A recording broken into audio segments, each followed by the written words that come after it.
How are you doing? I hope you're having a great night. I know I am, and I am ready to talk through last night's Hall of Fame game in what should be a fun little get back into things kind of stream. Look, can I be so real with you guys? Look, it has been a funny off season because it's been the kind of off season that, look, on one hand, content creators like me could have easily gone crazy, telling you all kinds of things about, let's take a look at Waldron's offense. Let's take a look at this. Let's take a look at this. And we kind of did. Kind of. But I could have hit that anvil way harder. But here's the deal. I think you guys know this. I know I do too. It is a lot easier to review Luke Getsy's scheme and then look at Luke Getsy's future offense and say, this is probably what it's going to look like. I imagine this is how things are going to change. But saying, here's what Shane Waldron had in Seattle, here's what he's probably going to do in Chicago, are a little...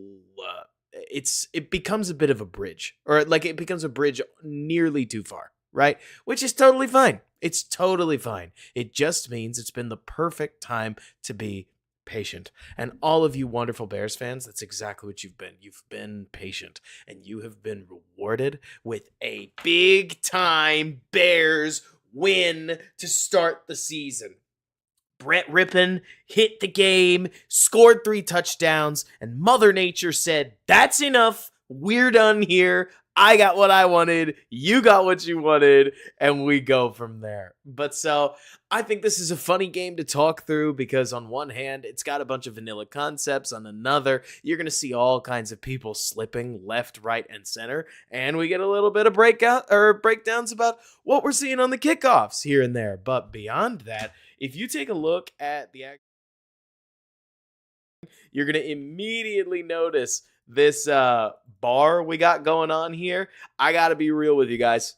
I got to be so real with you guys. I'm still figuring out the NFL Plus thing. The film came to me way sooner than I anticipated it off of NFL Plus, but for some reason it was only available on mobile. So I have a really crappy screen recording of what I was able to capture on my phone that I then had to break into chunks small enough to put it into my Google Drive so that I could re-stitch it back together on a Friday evening for hardcore wonderful fans. Yeah, Bearski, maybe you got it here just a little while ago, but about an hour and a half ago, all I could do was get it on mobile. And hey, you know what? At the end of the day, that's enough for me. But so more to say, there are going to be some moments. Seth, what I'm talking about is that there are going to be some moments like around, I don't know, somewhere around like the 5-ish minute mark and another one where it's just going to hard jump and we're going to have to recenter ourselves. So if you can bear with me on that, we get to take a look at all 22 footage of the Hall of Fame game. And thank goodness for that. See, it's so fun getting to watch Bears play again. Now, one thing that you really are going to see left, right, and center is you're going to see guys that cannot plant. This is a theme. It messed with a lot of the game. I mean, I want to just point out that when it comes to taking a grain of salt, I really believe that with the DBs and with the linebackers in particular, there's like 3 to 5 plays where poor Micah Baskerville gets sold out by his cleats. And that's not to say that you're not accountable for not, or you don't get a pass, if that makes sense. Like a football fan, I'm not asking you to say, oh, well, he slipped, poor him, or something like that. Especially if you're talking about a bona fide NFL, let's say week 3 football game. You got to deal with what you got to deal with. But it's the preseason. I know it's the time for overreaction, and I know that because we've seen the Bagent and Rippen debate explode. I'm sure if you guys haven't been all over Bears Twitter right now, you have. There is a full-blown debate about who should be the Bears QB2 based on what happened in the Hall of Fame game. And don't get me wrong, Rip had himself a game and a half. The dude is piping the ball out there, and you're going to see a lot of that. Kudos to Shane Waldron and for Colin Johnson and a whole host of the members of the Bears tight end room that were able to shake free as often as they were. It's more to say that it's the first game that we got back So, of course, we're all going to lose our minds over it. But we got to take a deep breath, be patient for more, and happy with what we got. Because the Bears call here just looks like standard cover 3. Can't get back on top of it, and 19 makes himself a nice little play. But I just think it's all interesting. If there is one guy that you should probably watch, and I don't unfortunately mean this in a particularly good light. Look, I could circle Dom Rob, but I like to think we all know who Dom Rob is at this point. What I would look at is Zach Pickens. It's not a great day for him. It's not as if it's a horrible day, but for a second-year player that I know I was hoping would hit the Hall of Fame game and flash a little bit, so Seth Crane points something out that I think is really interesting, right? We have all watched Elijah Hicks, haven't we? Seth, you've watched Elijah Hicks. I've watched Elijah Hicks. I've shown a bunch of stuff about Elijah Hicks on this channel. Elijah Hicks, when he's in the game with 21 other NFL starters, looks like the 22nd best player on the field. And on this field, against the rest of the twos, he looked like one of the top 5 guys out of the 22 players on the field. And I think that's such an important thing to remember when you're talking about guys like Zach Pickens, and later when we're talking about number 94, Austin Booker. You need to look good when you're in a preseason game.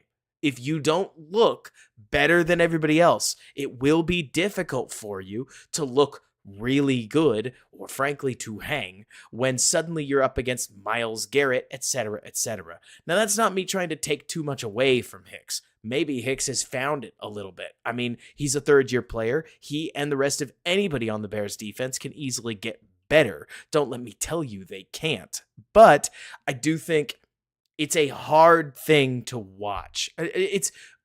When I say it is, I don't mean Hicks. I mean the preseason. I would like to remind everybody that you're looking at a guy who was fully convinced that Ian Bunting was going to be something and needed to make I think it was the 2019 team. And I thought that Alex Bars looked phenomenal at right tackle because he was basically Joe Thomas when he was playing in the second half of the preseason. Preseason, especially when you've got NFL tape to break down and you're salivating for football, can be a really intoxicating thing. You're watching what's in front of you. Somebody looks really good, right? But it's complicated. It's just something that we'll all go through together, and we'll try to stay level-headed. I'll tell you, I thought more of the starters reps than we last year. I thought more of the starters reps that we saw from Fields, etc., had more meaning in them than I think we realized, but some of those we just didn't. I don't know.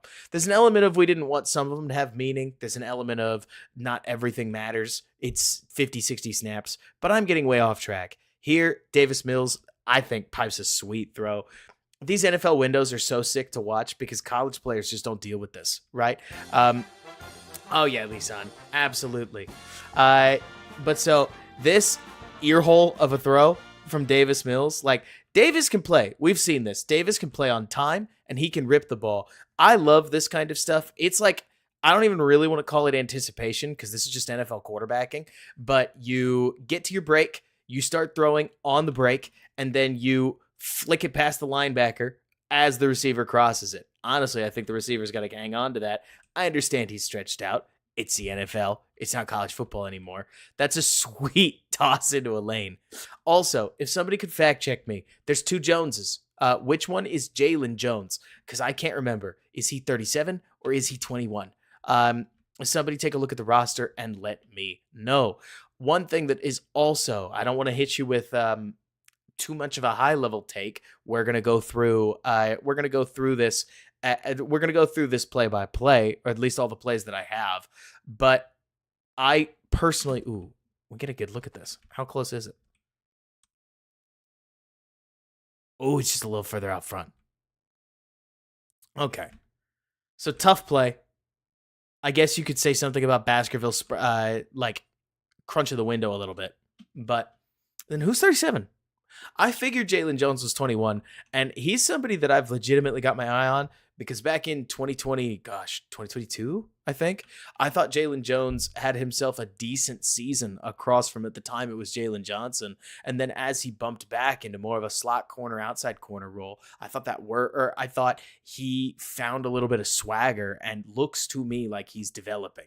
Is he going to be an amazing corner? I don't know, but you can truly never have any good, or you can never have too many good DBs. And so it's somebody to watch. Here's just a basic out pattern.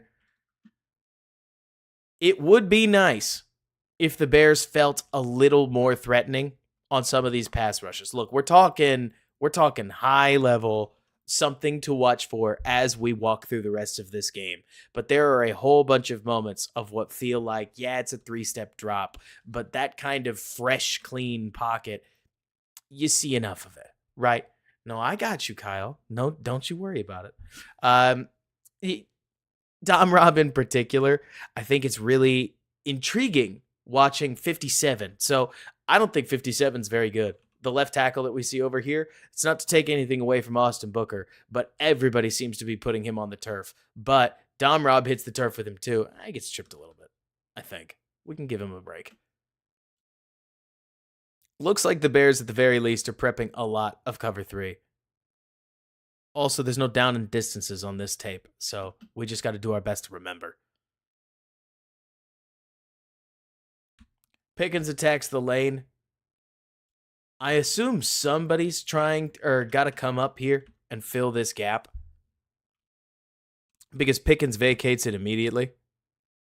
Somebody asked earlier, is Pickens playing more 1-tech or 3-tech? Here, it looks like he's playing 3-tech outright. He attacks that gap. Gets moved pretty quickly, and the running back follows right where Pickens was. Pickens comes back to make the play, but the back gains like 2, 3, 4 yards. Kyle, I thought he looked fast, personally. Now, Booker looking fast, it fits the scouting report, so it's not like that should, be crazy. But you got to see that speed in a setting like this so that you could hope that something could translate. I also thought he created a lot more power than I expected for somebody that I thought needed a year of seasoning before we really started to see that. So that looked pretty good. Yet, obvious troll, I thought that was pretty wild.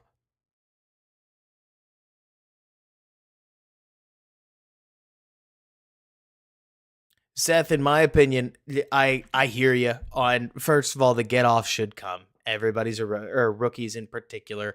I've always seen struggle with that. It's not to say that I know it's going to become amazing, but a lot of rookies need adjustment to the NFL level. But predictable and lack of moves, man, Austin Booker's 5th-round pick. It's not to take anything away from what you're saying, because I think you're right. But I also think that he's raw enough that I'm excited there's one move that worked. I mean, that's something I don't think it's talked about quite enough. It's like Osi Umenyiora back in the day. He basically patented the cross chop. And yes, you want a second move. If you only have one move, that move will not work forever. But a lot of pass rushers don't have one that's actually successful. So seeing Booker hit a long arm or with a speed to power inside rip, okay, we're talking about something here, especially because, not that I know this for sure, but with the way that people were slipping around all day, I wonder if the speed rush bend the edge just wasn't there on this particular day. Not that I know, but absolutely nobody wants to be the guy that attacks the outside edge and just spills. So maybe we just didn't see it. I know I didn't see anybody really attempt it. You see a lot of attempts at an inside move, but you're also working like this. Here's Baskerville on the 3rd down. So this was a 3rd down and 7, one of the early ones in the game. It's got to be so funny if you're feeling like I am. You're a hardcore enough Bears fan that, yeah, it's the preseason, but you know what? You want to stop that 1st down all the same, right? I mean, obviously you want to stop a 1st down all the time, or you want to stop or see the Bears stop a 1st down pretty much all the time. But in particular, when they picked up this one, I was like, you got to be kidding me. But going back and watching it again, yep, it's that turf monster that at the very least, Baskerville, who I think is a pretty instinctive dude, he plants, loses it immediately, gets back up, and then gives away what ends up becoming 4th and 1. 4th and 1 turns into a pickup. But I wouldn't be surprised in the whole game of inches, if Baskerville and Jones meet up to make this tackle, probably about 3 yards sooner if Baskerville's able to keep his footing. Would they go for that? Good question. But the proximity makes it a no question, and at that point, you got to go. They get it.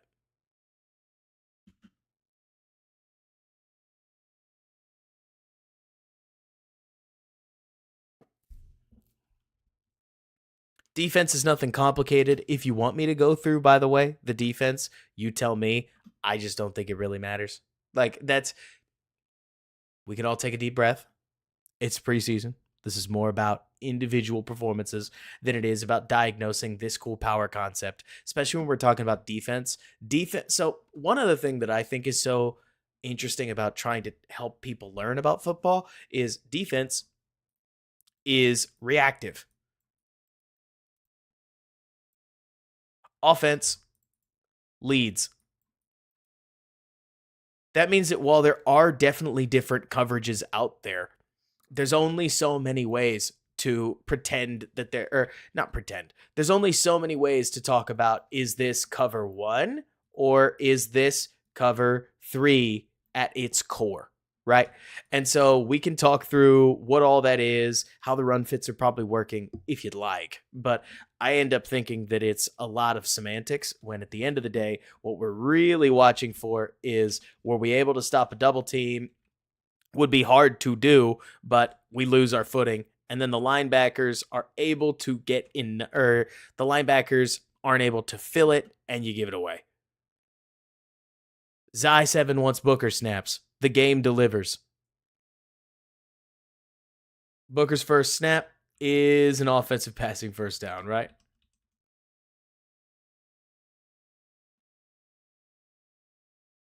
New poster, was that? Oh, was that a book? Oh, it was. There's Booker.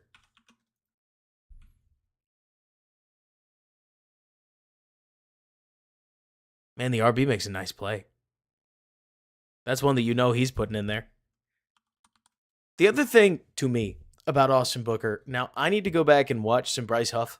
I'm not about to pretend to you that I'm an expert on Bryce Huff's game, but when I look at Booker, I'm just not expecting a 270-pound superstar edge setter. I got you, MJ. Hope your family's doing well too. I'm expecting Booker to have moments where the RB might seal him. The new poster. Booker's got to bring value on pass rush downs. And yes, we can't get waxed in the run game, but especially given his body type and where he was drafted, if he can be a contributor at all, then you're already playing with house money. And I would expect that in Booker's case, he's going to be somebody that's going to attack downhill and make his money that way, as opposed to be somebody who's going to stand up to 310-pound behemoths and push them away.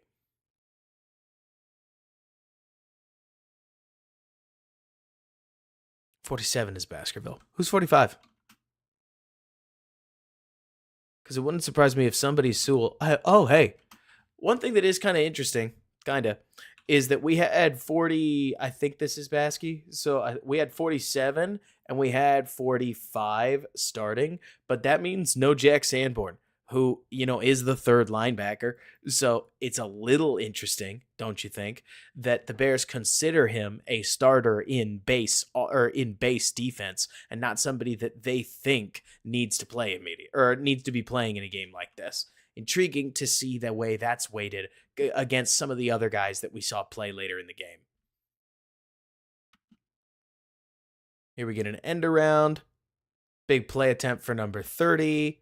This is another one of the spots where I think chances are this is either going to be Gordon or Brisker. So that would be 6. That worked out well. Or 9. And so it's always funny to me watching a moment like this. Wide receiver is going to get is going to get the edge. And you need somebody who's able to recognize quickly enough and get to a spot to deny this play, because the moment that 19 gets outside of 30's frame, yeah, it's a first down. Smith does what he can. Honestly, does a pretty good job getting off the block, but it's always wild to me how we can watch a play and say, man, somebody's got to get there. And the answer is somebody who never looked on the broadcast like they were close. You're looking at them and saying, defensively speaking, that's the guy who's supposed to get to the mark.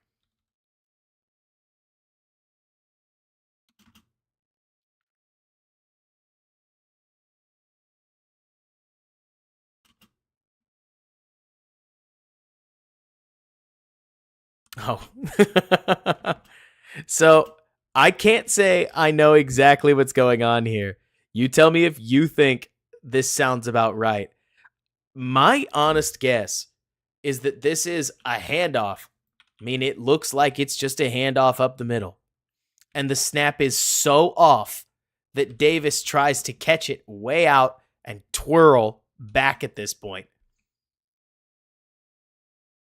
And then at that, from there, there's just no play to be made. Mills has to just catch the surfing edge, just get smoked. Fibbler, hope you're doing all right. Man, I got you. No worries. Happy that you could be here. Everybody's going to come and go. I get it. I mean, this is a chat where we talk through Bears tape. And as helpful as draft tape is, as helpful as old tape is in the middle of July, we're all sitting here waiting for the next move and waiting for the next actual the next actual Bears snap. So I'm about it. I'm glad you're here.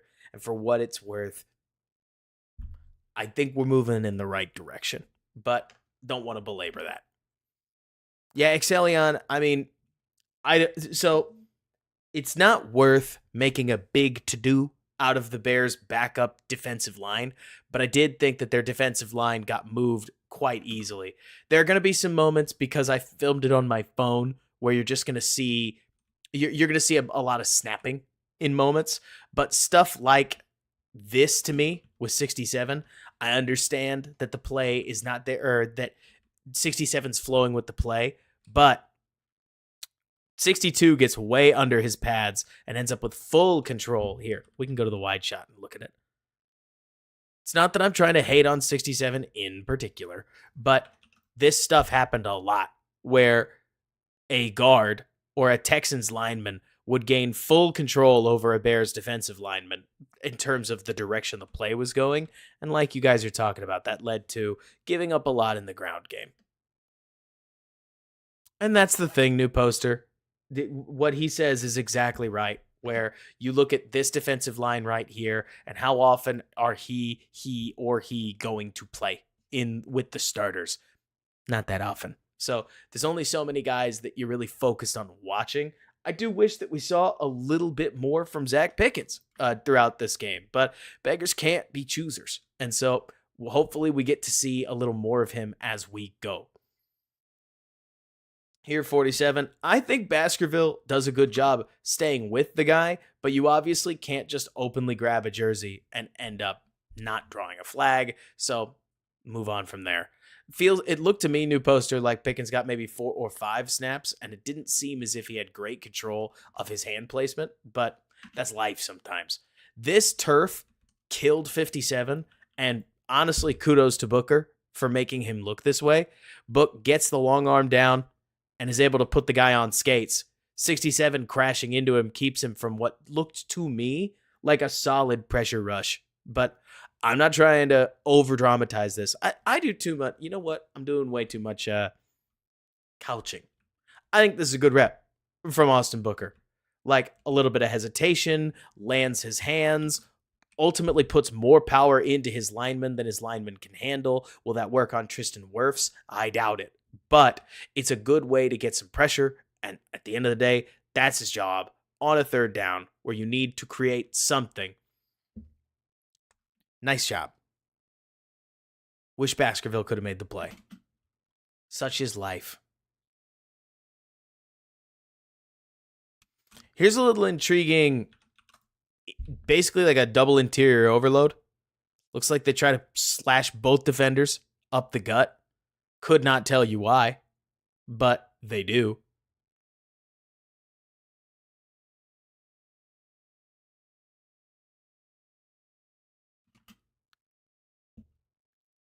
Yes, tragedy. Kiran Amigdaji is not playing. He's not ready yet.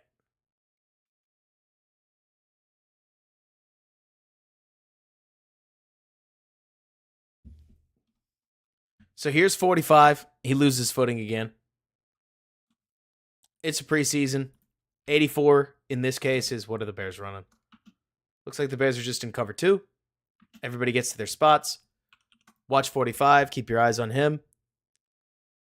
Blows a little bit of a tire.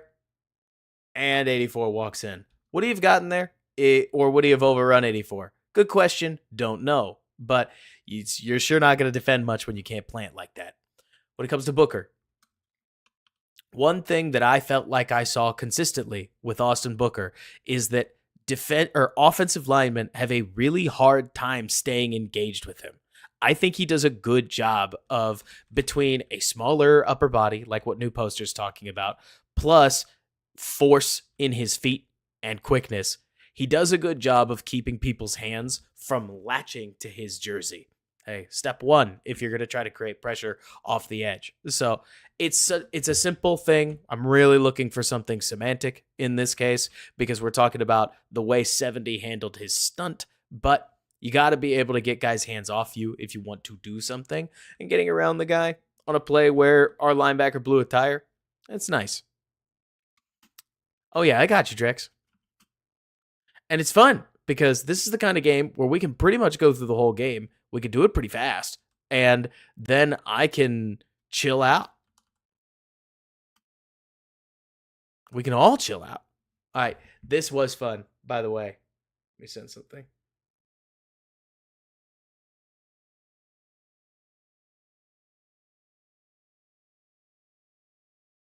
Demetric, you're super excited to see. Oh, I do want to talk about this, okay? We're going to go Rob's rants for just a hot second, okay? Demetric says, why am I super excited to see the 15 snaps from Caleb next week? I don't know, Demetric. Probably because one of the guys that I think is one of the more conservative announcers in football, in Troy Aikman, hyped up Caleb Williams at a level that I wouldn't dare do. I am a Bears fan, a Bears homer. I analyze the Bears all the time, and I understand that like one part of my brand is trying to be grounded, sometimes too negative at the sake of being too negative. But when Troy Aikman's coming out here saying, yeah, if Caleb's healthy for 17 games, I don't see how he's going to have trouble throwing for 4,000 yards. Whoa, Troy. Whoa. That is a big statement. It's not even that I necessarily think Troy might be wrong. We've talked about that. That's just you can't say that to Chicago, right? That's like telling somebody who gambles a little too much that, hey, this one's a winner. You can't pass on this one. It's like, whoa, my gosh. But so I'm interested to see how this whole thing progresses. One piece of this that I'm also really interested in is how balanced the Bears offense is really going to be going forward. It's a preseason game, but the Bears run game did not seem as if they were churning out yards. In the pass game, they were killing the Texans. So what did Shane Waldron do? He stuck with the passing game and let Brett Rippen just piece up the Texans through the air. I appreciate the fact that the Bears offensive coordinator just rode the hot hand. And I wonder if that may mean that should Caleb and the rest of the receivers play up to snuff, Waldron may be more willing to ride the passing game than we think he will right now because Caleb Williams is a rookie and, quote, nobody does that. You don't ride the rookie quarterback to wins. So I'm interested to see where this thing goes, but we'll get there. So I think the new kickoff is fun for what it's worth. But also, I think it's intriguing looking at the differences between the way that the Bears lined up and the way that the Texans lined up. In this case, I think it was neat that you kind of get it's a wedge light in the way that the Bears are trying to block this. Also, I think it's sick that we get to watch these things on tape. Like, look at how fun this is. Everybody's just still. You can watch in slow motion as the utter mayhem ensues. Oh, what's this? Look at this. Like, we even get an archer coming off the main area. Oh, I wonder what the play is. Like, where are we trying to create the lane, right? Now, it definitely feels like there's a good stretch of confusion in terms of who's supposed to get where. But it looks like 60 doesn't get what he wants, and he gets rocked as Tyler Scott charges on up. And this is another piece, by the way, about the quarterback thing. Like, we're going to get to the Rippen drives. Trust me, they're on the way. But it's not like the Bears asked Tyson to do anything, and that's fine. We don't need him to. So here we get some basic motion, and they're just going to feed Rojo. I need you guys spry on the roster. I'm just going to ask chat when I don't know, and we're just going to live with that, right? I'm going to take off the veil. I'm not an expert on who's playing in some of these. Who is this center? I think he's 63, right? Yeah, right. New poster. Though the piece that I think is most interesting is Scott certainly followed his blocker. Like, it seems, new poster, like they have some kind of a play set up. Not that I know. They just both ran to the same place. So you tell me. Thank you, B team.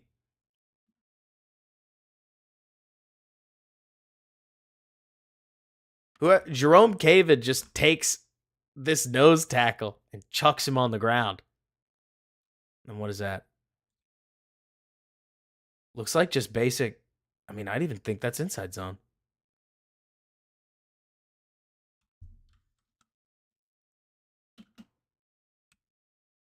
Yeah, I don't think this is outside zone. I think it's just inside. Might be outside zone. I'll have to ask somebody later. It's been a minute. Not that it makes a huge difference. This is where I think Roschon is at his best, and he did a good job with it here. Get through some kind of contact at the line of scrimmage, put your head down, and just go hit.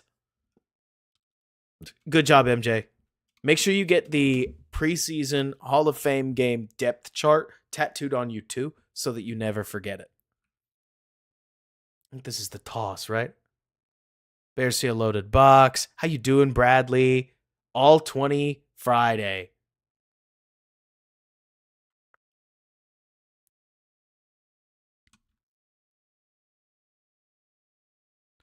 Nothing too wild here. Though, it almost looks like these three just get tied up. Like, I think they're trying to get the guard to the next level. Looks like they're trying to get the guard out, but Borum doesn't do. It's not that Borum doesn't do enough. Borum takes his step and guards his man, but you end up with two guys slashing over on the top of Roschon Johnson. There's not much for him to do there. Well, new poster, when you say, why are we going outside? Do you mean, I get you. You mean instead of just like charging up and hitting? That's a question you're going to have to ask Roschon. But it looks like he thinks that there's a little more room outside. I'll let you be the judge of that. I'm not surprised. I'm just accustomed to most ball carriers seeing two guys in the hole and not wanting to meet him there. And so it doesn't surprise me. Plus, with Herbert and DeAndre Swift, get used to that because you'll see plenty of it. Here, Tyler Scott gets smoked. Scott comes across the line and he trips. We've seen this before, haven't we?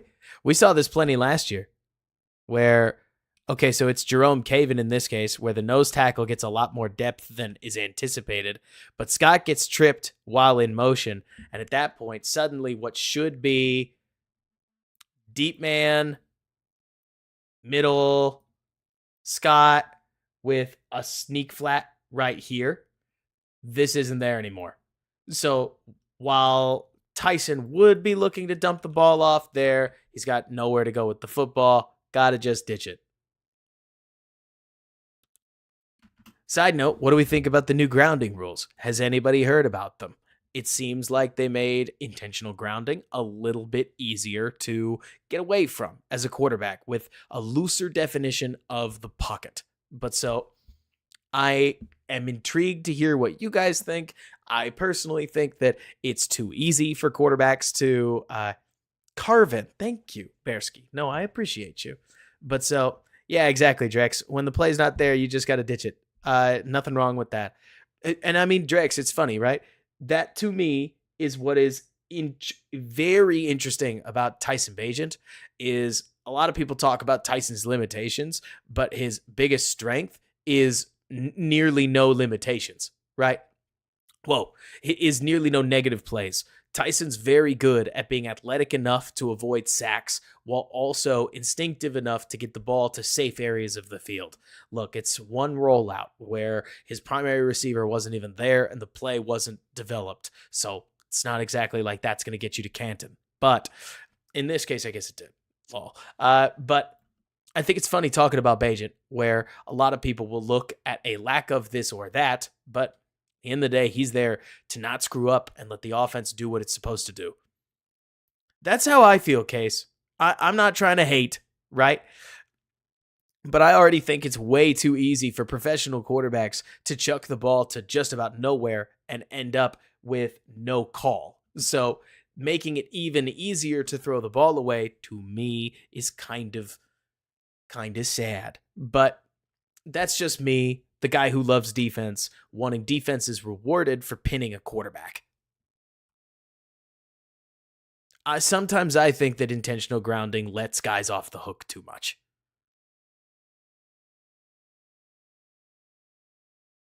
This is something that we actually studied, and so seeing it already was fun for me. So Waldron really, really, really likes route concepts that use space. And I appreciate that. I mean, it certainly works in this play, right? Where I think I saw it once. I think it's just a go, basically an option curl, another option stick right here, and then a go. So depending on where Tyson's looking, it's probably a split field read, especially when you see a single high safety. But you're going to just peek at both of your matchups, and whoever you like, Reinhardt, how you doing? You're just going to throw that guy the ball. Is this a complex play call? No. Is this a is this a complex play call? It isn't. Thank you, Reinhardt. Let me get on that. Now discussing.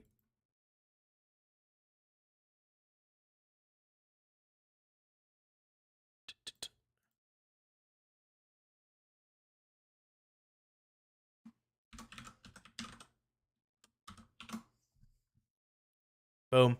But so it's not. It is not as if this is even a play call. This is barely a concept. This isn't here's the 1, here's the 2, here's the 3, and then if not, here's the check down or something like that. This is just a lightweight, simplistic, hey, Tyson, you have 4 areas of space that you can utilize if you want to. Find your favorite one and throw him the ball. We only need 4 yards. And it looks really easy. New poster, like you're talking about, this is very air raid. Looks like I got the backside of the combination wrong. That's not shocking. But so it's just a must outside release go paired with an out route. And then on this side, you've basically got what I've seen called double China, just double slants. But so you can work this as the 1 and then probably come back to this as your 2 and then this is your 3 realistically. But you're expecting 1 to come open, especially the way that things end up working out. Looks like it's a curl. I don't know why I keep drawing a stick. Maybe it's an option, whatever. Point is, easy completion. Throw to a spot. Throw to space. Works.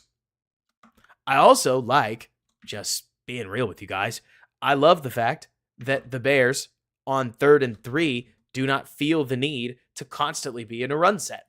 Don't you guys think it? Look, yesterday was a banner day for Chicago Bears and throwing the football. It's a preseason game. Who cares, Robert? These people don't get it. We line up to run anything.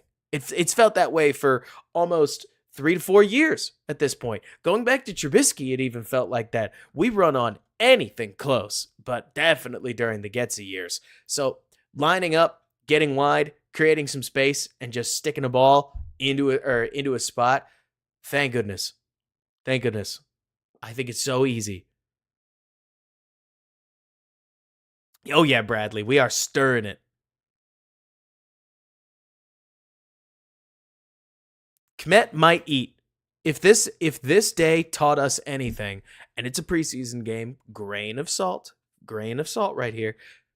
Waldron may use these tight ends, baby. I knew he would use tight ends. I did not think that we were going to get like 90 yards off of tight end plays over the course of this game. I mean, it's not a game that had that many passing yards, and I feel like the tight ends were just eating. It was Colin Johnson and the tight ends. Man, if Scott can get away from that, he's got something. But good play by 29 to get downhill.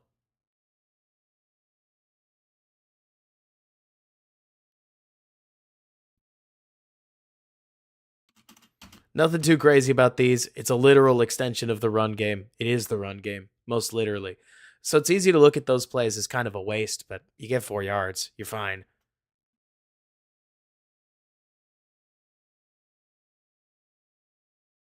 Oh, yeah. Talk about hustle. Talk about grit. I am entirely kidding. But Tyler Scott with the wide receiver insert, you should expect that. McVay does this all the time. This is a Waldronism that I'm sure comes from Sean because I see it constantly,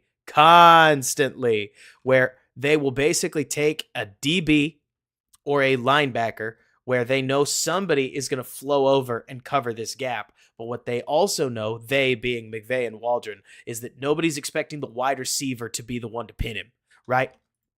And so on a play like this, you've got what looks to me to be inside zone, but then on the other side, with the combo working up this way, you've also got a wide receiver insert that opens up a backside hole. And then at that stage, it's Roschon Johnson one-on-one with the DB. Good tackle by the DB, saves a first down. But like you're talking about, Reinhardt, it does work like a trap. I mean, I think personally, call me a dork, okay? But this mano a mano, out punch the guy stuff that we saw throughout the Nagy era, overrated. If you can gain an edge, do it. If you can put a defender in conflict, why wouldn't you? If you can take Tyler Scott, who might be 175 pounds, and you can block out what's probably an 195-pound DB, because this DB, watch his head.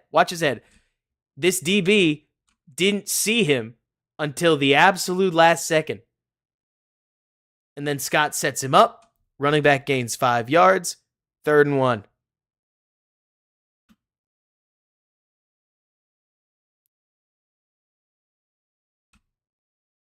Like 29 just gets set. And Roschon works right around him. Drex asks, who does that block out of our starting 3? DJ, Rome. I doubt you're going to ask Keenan to do it, but all 3 of them could do it. But I have a feeling, looking at just this set, don't you feel like that'd be a DJ block, right? Because then you have DJ over here, you've got Rome somewhere out there, or Keenan Allen, and then DJ can be a lot of things. DJ can come across the formation. DJ can pop out for a route. DJ can come set that block right there. It feels very the guy we just paid 25 some odd million dollars a year, which, by the way, I misunderstood that deal the first couple times I read it. That is a sweet deal. That's sweet. 3rd and 1. We've all seen it. This is as Bears as it gets. Shane Waldron. Shane, just know it's coming, okay? We don't pick these up. Us in Chicago, we don't pick these up. 3rd and 1, 1 yard to go. Do something else, because we don't pick these up. Look, maybe that changes. Maybe Coleman Shelton is that dude. Maybe Ryan Bates starting at center if Nate Davis can ultimately get back into the starting rotation. Maybe that fixes it. But Austin, we may go 25-0, but we're not picking up these A-gap first. We're not picking up these A-gap first downs. I'm just not there for it. Right, new poster? If we put enough extra O linemen on the field, eventually we'll get one. This nose tackle has been sublimating a lot. Like, for as much as 63 gave us a nice throwaway early, it may have been too much flash. Here, it's still penetration. And good job by Roschon getting away from the contact. When you guys are talking about the cutback, do you mean the cutback to out there? Because I think this guy cuts you down. Or do you mean cutback like there? My hope would certainly be that Swift would just cut a little sooner, maybe. But I think we can do a little bit too much slow motion. There is a defender sitting out. Oh, you guys mean out there. Well, there's still a defender sitting over there and another one right there. Like, I think I see what you guys mean, but it feels like it happens pretty fast. I am somebody who likes to think he's critical. Roschon cuts almost as soon as he can, as far as I see it. Yeah, you might need the Monty jump cut. I just don't know if there's much room. Then you get the absolute classic 3rd and 1. Man, 2 things common, and gosh, was this a trip back to Nagy for anybody? I'm serious, okay? Like, it's the preseason game. We could take this one fairly lightly. Was 3rd and 1, don't get it. 4th and 1, false start, punt at the 40. A trip down memory lane for anybody. That was, I was like, we're back. First game, the first game back, we gave up a touchdown immediately, and then we blew a 3rd and 1, false start, no points. I was like, I remember looking back at my phone at that moment, like, why did I turn this on? I was so bummed. And then they immediately benched Tyson. And I was like, what am I doing with my night? But that's fine. Truly, Matt. It was like, what is this? 2018? Worse, man. That felt so 2020, 2021, and 2019. 18, we got away with it, and it's fine. But 19, it was like, oh my gosh. Truly new poster. It would be. Well, Akusai, you can't play generational talents in the Hall of Fame game. Everybody knows this, right? You can't play a starter. Torrey's not playing, right? But yeah, the laughing out loud filled with pain is such a Bears fan feeling. Hey, us and others. But yeah, exactly, right? Akusai, chances are the opponent's coaches reached out and asked him not to. It's really the only explanation. Hey, Pickens is back in. Well, yeah, Drex. That's because Velus is that guy. I'm holding out hope. New rule set, Caleb Williams. Look, maybe you've heard me say this on the podcast to Nick Whalen. Maybe you've heard me say this in a stream. Maybe you haven't heard me say anything because you haven't watched the channel in a hot minute. Either way, I love you, and I'm glad you're here. But look, y'all, I got to be real with you. We don't need to go there immediately, but my favorite thing about what we're seeing from Caleb Williams so far, we have seen almost nothing. But what I have enjoyed is that whenever people ask Caleb a question, we're getting really solid answers. Really solid answers. Somebody asked Caleb Williams, the sideline gal asked Caleb Williams, "Hey, where do you think you've grown the most?" And his answer was not placing the football. His answer was not. It was not, "I've grown as a leader and a man." His answer was not, "I've grown in my understanding of the playbook." He specifically comes out and says, "I've been really working hard on mastering protections," which is great because that's what leads to a lot of quarterbacks being as good as they are. I mean, you make the right protection adjustment, and it's the difference between a 50-yard play and oftentimes like a massive sack, which might sound extreme, but a lot of times it's the plays where you had to adjust protection where the opponent is bringing extra guys. And if they bring extra guys and you stop them, it is usually your prime opportunity to hit an explosive. And like you're saying, Matthew, normally year 2 and year 3 quarterbacks still have issues with protections. I'm sure Caleb's not ready with it yet, but how nice is it to hear that he's already trying? And look, I am just a man. You've probably had similar feelings though, where I think half the battle sometimes is admitting that you need to learn something. I think knowing what you don't know is a huge part of ever learning what it is that you need to know. And so Caleb talking about how important it is to to get out there and master this was huge. But so we'll see.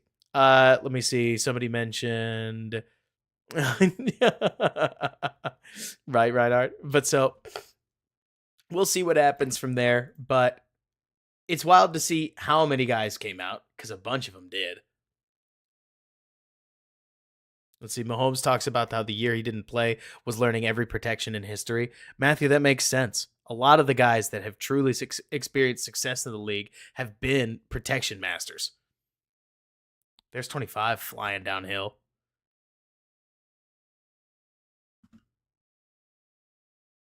So it's not as if it's a long play, right? This is where I think talking about football sometimes can get so hard, where we're looking at, what is this, a 3-step drop?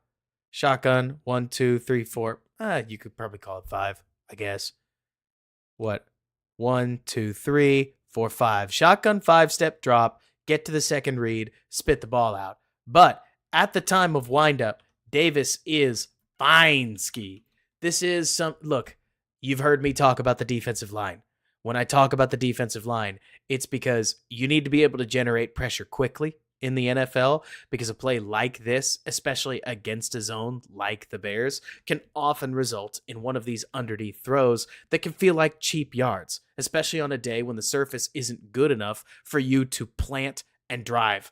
Like you're saying, Ryan, I honestly, Reinhardt, what you just said is the frustrating truth of the matter, and that's that this was a great day for offenses. Can we just say that out loud, Reinhardt? Like, if you wanted to put pressure on these DBs and D linemen, today was a great way to do it because the surface was so slick that you're going to get a lot of guys open that just aren't going to be that open when you're playing on turf or when you're playing at noon on a standard field. But it would be, but it's, I guess it's still good tape to watch to see who shined anyways. Obviously, anything relativistic is fun. Plus, it's a good look, or at least a solid look, at some of the things that Waldron's going to try to do. Great open field tackle there by Elijah Hicks.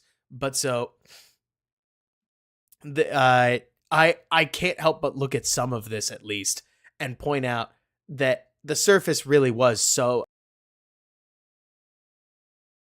guys are having trouble with it, that getting through it and making sure we understand, you got to take a grain of salt on this one, especially if you can tell somebody's struggling with the surface. Get there when you, like, keep it in mind. And yeah, new poster, that's the thing. I saw plenty of reps from Pickens, and there weren't near as many good reps as I would have hoped. Oh, yeesh. We remember this one live? 92 gets a free shot at Davis Mills and learns, whoo, I'm an NFL guy. You're not. That may be too harsh. Kudos to Davis and kudos to the receiver. Jalen cannot generate almost any chase on this, and the receiver just works back around and catches a ball that was thrown up for him. Reinhardt, it looked like 57 couldn't plant all day. I don't know if his stance is just particularly wide, but Dom Rob even pushed him over, Dom Rob pushed him over at one point too. It's nice seeing the power. I think it's good to see that Booker found a way to be productive, but especially on a day that a lot of other D linemen didn't.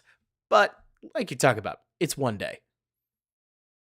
Has anybody else watched this play and wondered what Leon Jones was thinking?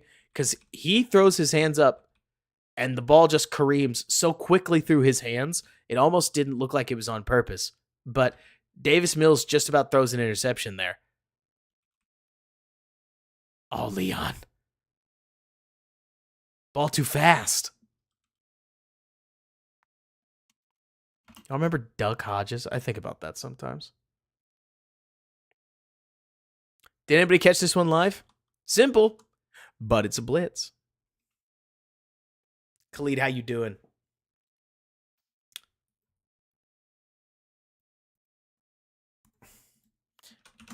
We talked earlier, just a couple weeks ago, about how I was curious to see what Matt Eberflus was going to do in terms of how often he was going to blitz. And I don't need to see him blitz on every play. I don't need to see him blitz on every third play. But I did like this a lot. If you've got a lighter outside linebacker, then use him as a coverage dropper. Watch Austin Booker get into this passing lane. Mills spots up number 8. But he also spots up that the defensive end has gotten enough into the throwing lane of this slant that there's not a lot you can do about that, and moves on, has to get rid of it, and the Bears drive down and are able to cut this thing for a 2-yard gain. Matt Eberflus, Khalid, so that's another thing. I've heard a lot of people point stuff out like that. Khalid, we got to go back to all our discussions about offensive play calling, though.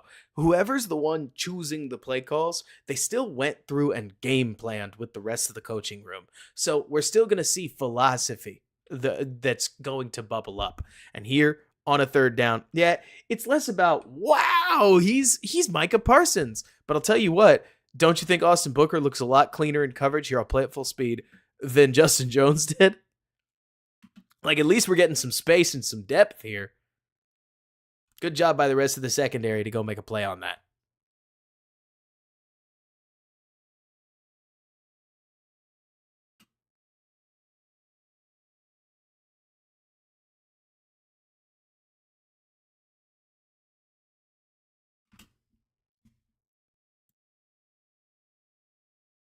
What do we got here? What, like cover 4 look? Seems that way. Yep, this exact kind of skip is what I'm talking about. It took a lot of effort to get this film ready.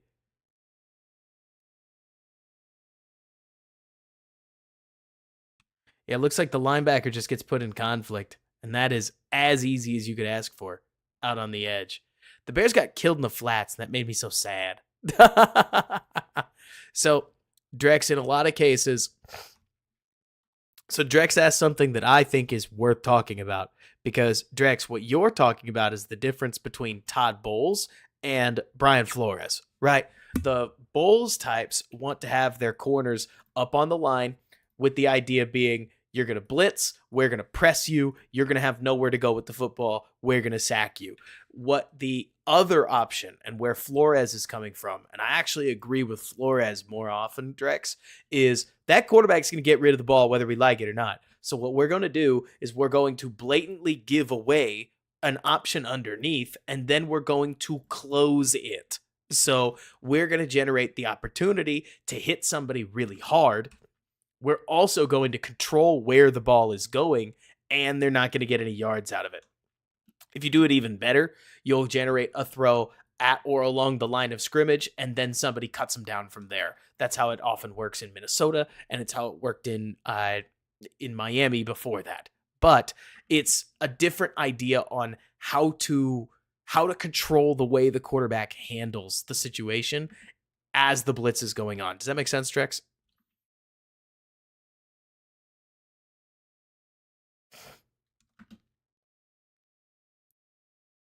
Here's Booker touching up the quarterback again. I mean, not that fast, but you really see a lot of it.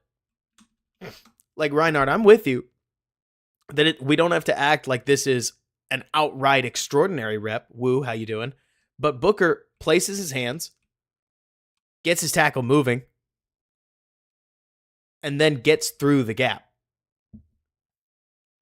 Bradley, it looks to me like the defense just puts the Bears in conflict, where they've got 2 linebackers to this side. I mean, it honestly depends on what they're playing, but it looks like they're playing cover 4 on this side of the field, which would just give the linebacker both underneath coverage on this route and also technically the flat. So defensively speaking, this looks like he's just vulnerable there.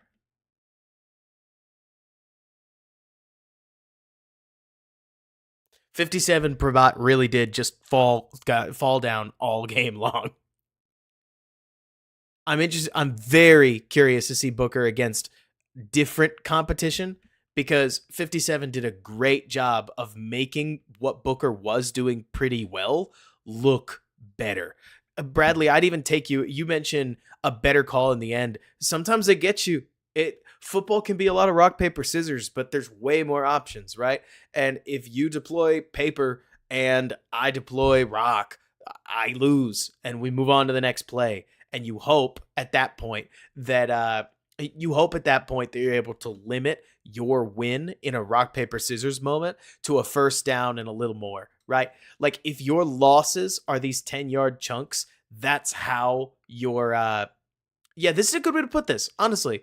Like you're hoping that when you get checked in a rock, paper, scissors moment, that you only give up about 10 yards. Because some of these defenses, when you get checked in a rock, paper, scissors moment, you give up a score or a 30-yard gainer or somebody wide open, right?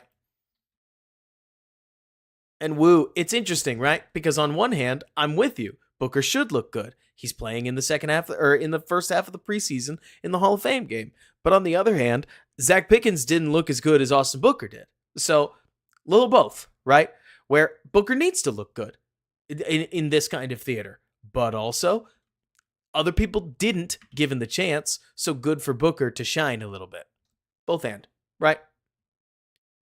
These are obviously moments where Booker is going to struggle a little more. I'm going to highlight him here just so that we can all plainly see it. Here, where he's winning, the pass rush. Where he'll eventually need work, this is him versus a guard, and he just loses the physical battle.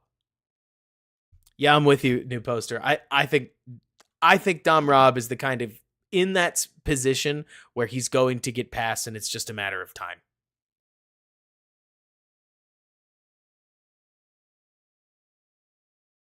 Good job by the defenders. I love good zone coverage. When it works, it looks so nice. Looks like they're playing cover 2 here. Jalen Jones does a great job controlling space in this situation and matches with the route, closes it down. Nothing doing. Davis Mills has to just step out of bounds. New England, it seemed to me as if Booker did not think that he could bend the edge. It could be a surface issue. It could be a Booker issue. I would need to watch more of Booker's Kansas tape to give you a take, right? But he also got picked in the 5th round. So if I had to guess, he probably doesn't have Robert Quinn's bend.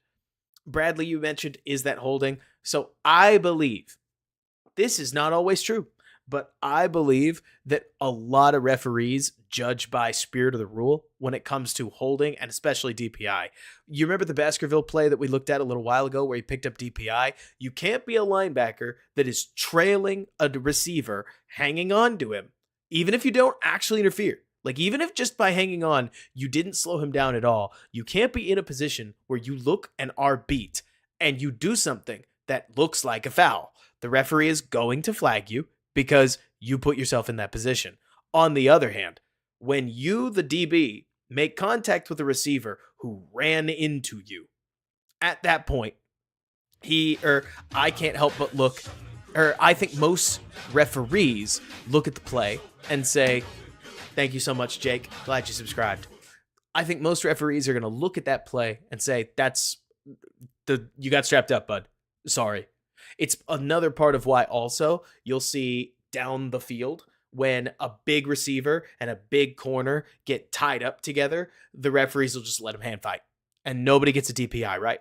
Technically, maybe somebody should have gotten flagged. Probably somebody should have gotten flagged. But in many of those cases, the moment that they see the DB did all he could, they let some of the incidental stuff go so long as there's not a major foul. I hope that makes sense, Bradley. Let me know if it does or doesn't. But I think a ton of it is a matter of, did the defender do all he could, or is the defender fouling to create a better result? The latter is patently illegal. The former, you got to let some stuff go. If you didn't, you'd call a foul on every play.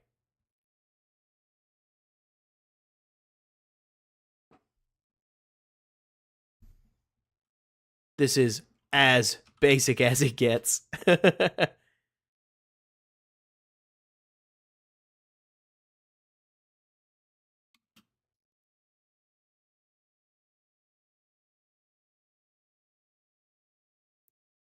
New poster, if he doesn't bend, I feel like Booker could easily be one of those Kyler Fackrell types from Green Bay, where he's bull rush, inside move, and some stand-up quickness to the outside.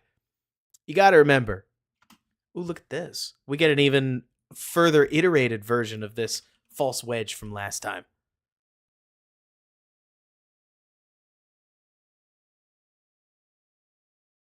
You guys had better not be bored of watching these things in slow-mo. Man, again, it feels like the Bears developed a decent hole over on, not on this side. Both these guys are getting smoked. But it feels like it's just the Bears guys just running straight into the first tackler there. But I mean, try to convince a receiver to run upfield, right? How you doing, Smitty? What's up? Yikesy. Oof. All right, here we go. Everybody ready? Everybody ready for Brett the Ripper Rippen?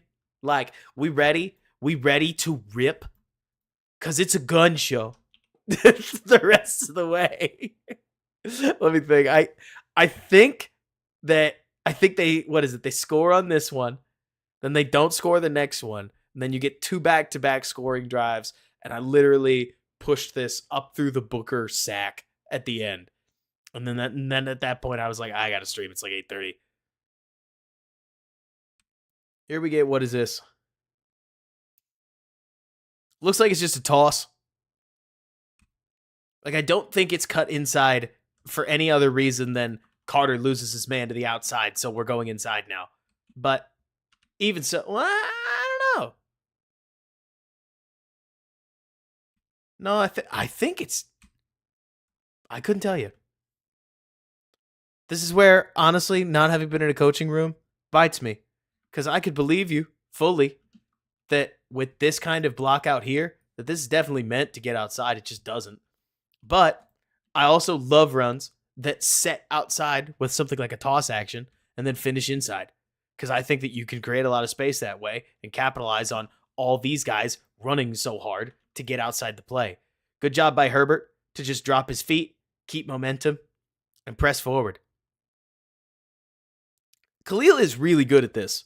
I think it's underrated how well Khalil Herbert is able to just plant and keep most of his momentum forward.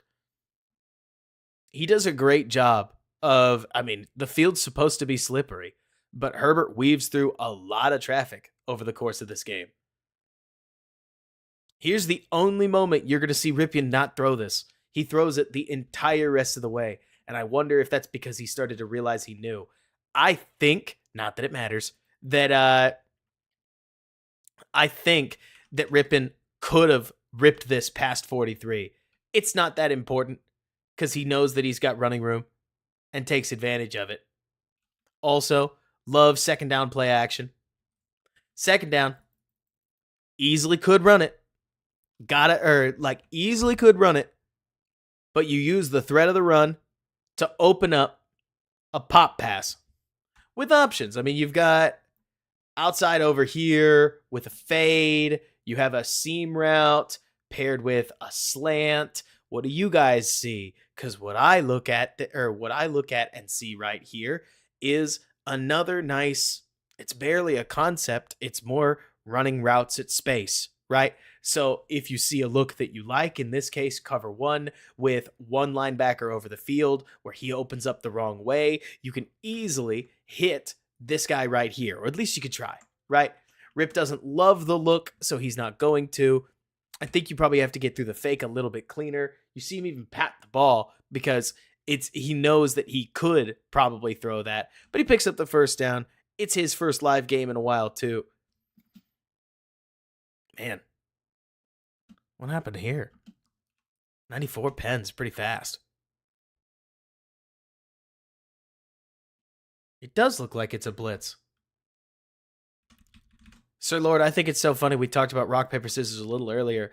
This is a great example of where the Bears play action with a guard pulling to sell the play action does a lot for the Bears on accident. They unintentionally get a whole host of blockers to cover the blitz, right? This makes sense. Yeah, it is probably holding. But this makes sense that Rip looks and sees this guy right here, that would make a lot of people gun shy. That's why you need the tight angle, right? You get somebody who busts through your line immediately, nobody's comfy.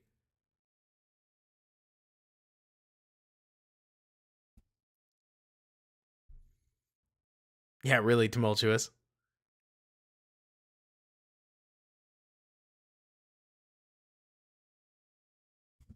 Who gets him? Man, kudos to 30.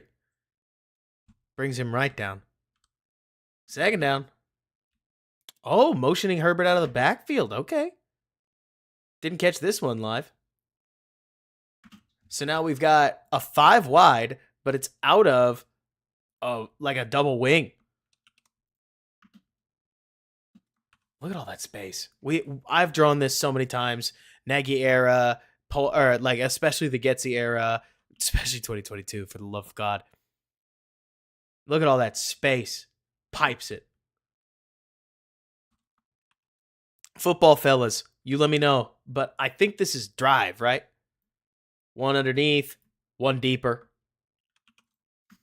But this guy bites right here. And the moment he does, it opens up all kinds of space over the top. And Rip just plants it.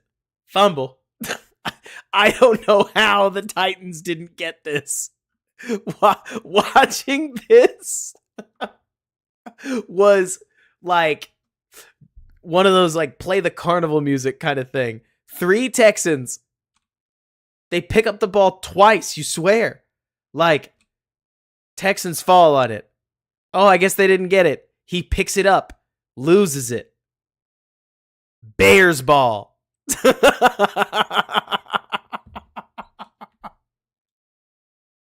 That was crazy. But I love the fact that all of this was window dressing to set up a tight end work.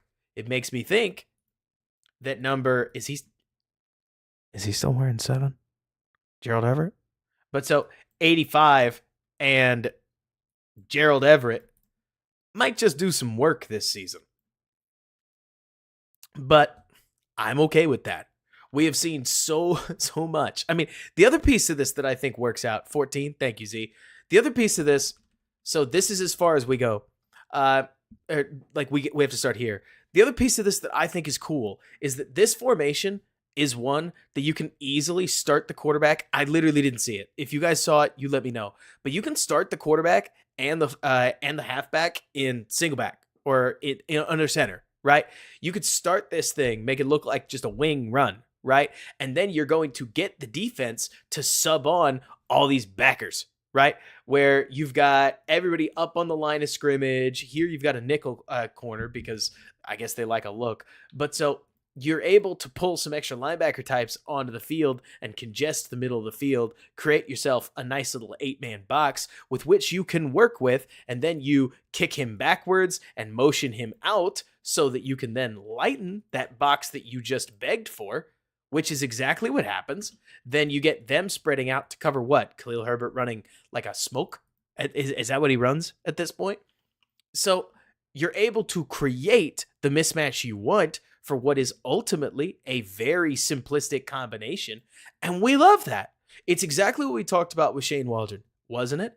Where the offense itself is not very heavy, but it'll use a couple of pre-snap setups to make things as easy as it can to victimize specific conflict defenders.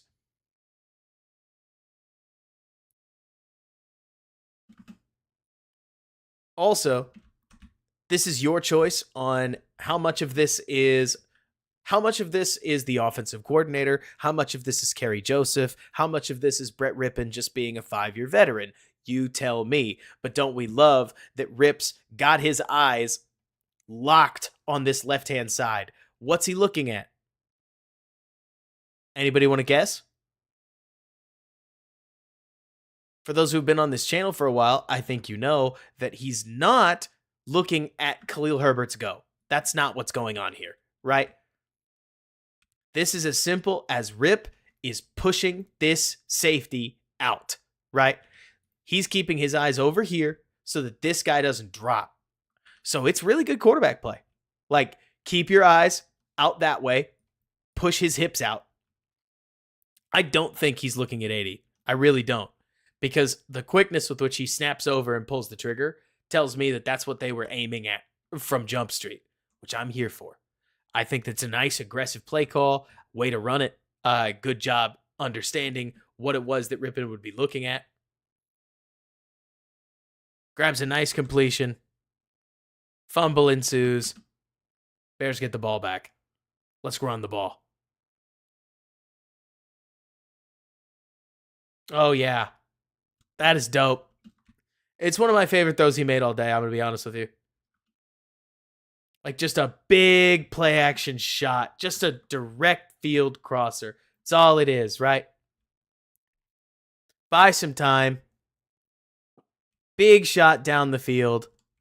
This is that Keenan Allen, DJ Moore. This is like Keenan and Rome at this point. Yes, so did I, Sir Lord. Because that is sweet. Bang. We drop it.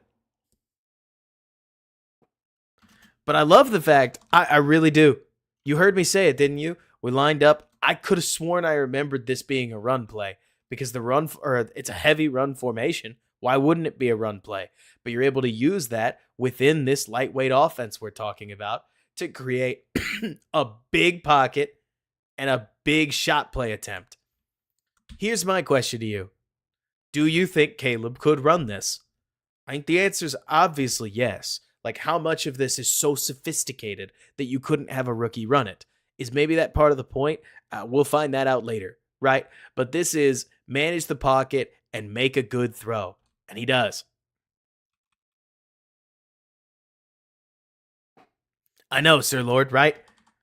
When we talk about the playing surface, this blew my mind. It's when you get the quarterback slipping at the top of his drop that you got to ask questions. Like, of all the people, he's just not moving that fast.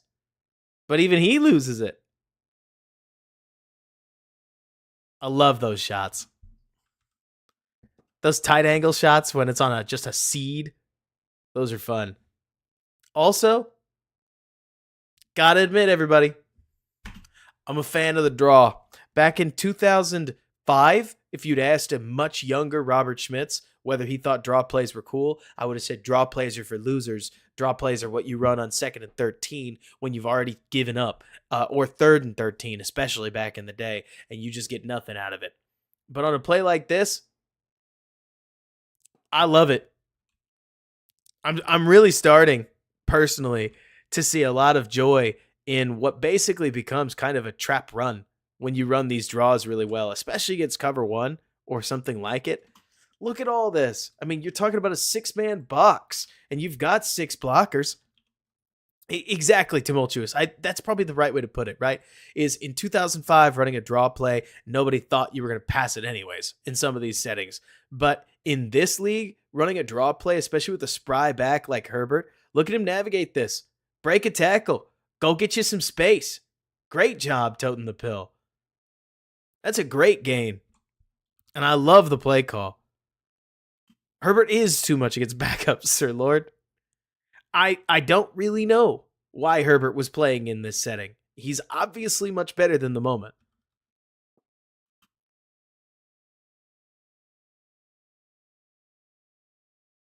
Here we get a direct inside handoff. And the line just goes to work. I will pretty much obsess about these forever, by the way. I love it. You track for inside zone, but you do it off of a toss. Why? Because now the linebackers are over there. Tumultuous. I'm about it. It's probably a little like the Bears are tossing maybe a little too much, but look at the way the linemen or the backers react. You catch them stepping out that way, and then Herbert runs back the other way. 60 here actually does a great job hooking this linebacker. You guys tell me, hold, maybe a trip, maybe a little. But Herbert rips up the hole, and now you're talking about, I can't remember if it's a first down or like a second and 1. Bang. Plant on it.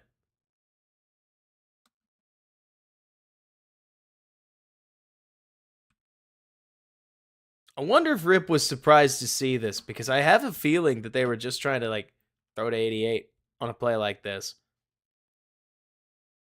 But you get this look right here, which I guess isn't exactly cover 1. It's not exactly cover 3, but it's just a seam, a wheel and a seam. And then what are we doing on the other side? Same thing. Seam, wheel, seam. It's 4 verts. Don't we love it? It's it. Y'all, we got an offensive. Don't get too excited. Don't get too excited. Lord knows I'm telling myself, Robert, don't get too excited. But it's just 4 verts. That's all this is. It's just 4 verts out of a condensed formation, and you would swear that it's impossible to guard. I mean, 3 dudes get caught guarding grass. It's an obvious bust in coverage. Rippen finds the answer. Touchdown. One thing I really appreciate, I got to tell you, is the Bears felt like in years past, Mitch and Fields, if they got a busted coverage, hooray, we busted a coverage, it's in the flat, right? Sometimes Justin would take advantage of a busted coverage or busted coverage, but in many cases, it didn't feel as if there was any way for the Bears to get guys up the seams and really test a defense. Here, it feels like that's one of Waldron's MOs. He at least seems to do it a lot, and we're about that. It's the preseason. Obviously, this stuff works until it doesn't, and doesn't it look great when it works? One thing, by the way, I'm sure you guys all heard something similar, but or thought something similar. I did think it was funny, right? I saw a bunch of people on Twitter that basically said something to the effect of, "Hey, how are you doing?" Thank you so much, Empty Bread. But so I thought it was very funny seeing a bunch of people on Twitter talk to me about, "Hey, I loved the way Waldron's offense felt so controlled." And I was like, I mean, forgive me, guys. Of course it was controlled. They picked up like 25 first downs, it felt. I'm going to talk feelings. They picked up like 25 first downs. They scored 3 touchdowns. Everybody loves an offense that scores. We can come up with any adjective we want to, right, guys? But when you're clicking, when you're consistently picking up first downs, methodically grinding your way into the end zone nearly every drive, yeah, of course it looks controlled. And then when you're not, yeah, of course it doesn't look controlled, right? But that's just funny about football. That, to me, that's just a funny footballism that I've seen, where people will find a lot of adjectives to use to say in as many words that they liked the result. Exactly, new poster, right? It's like, wow, he's really poised. You mean he picked up the 3rd down, and you like that he picked up the 3rd down? That's cool. I do too. It's totally fine to be results focused. We're all a little results focused. It's just, the longer I've been in this, the more that I've laughed at a younger version of myself, laughed along with a younger version of myself that used all those same adjectives to basically say, hey, this play was good because they got yards, and this play was not good because they did not get yards. I am wondering what Zach Pickens is going to weigh in as. It feels to me, I mean, hey, look, I'm talking about a guy's body, right? But Pickens looks like he may have added 10 pounds, and I wonder if that affected his strength. But I've always thought he's a little too long for the inside. I mean, at least when he's playing 3 technique, he can theoretically keep an offensive lineman at bay. But these kinds of moves, those are much more for Dexter. Those aren't really for Zach. And so I wonder if we'll see anything.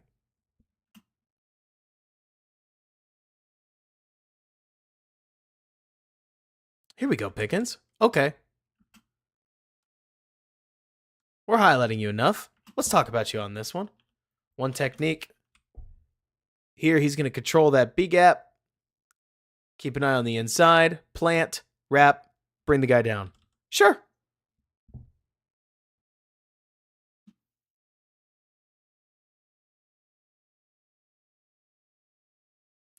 Helps when one of your DBs comes in and inserts like that. One of the Bears running cover one. Yeah, that's man. There we go, Leon. There we go, Leon Jones. So, again, don't give the Bears defense too many props for just running different coverages, right? But, okay, third down. Let's run some man.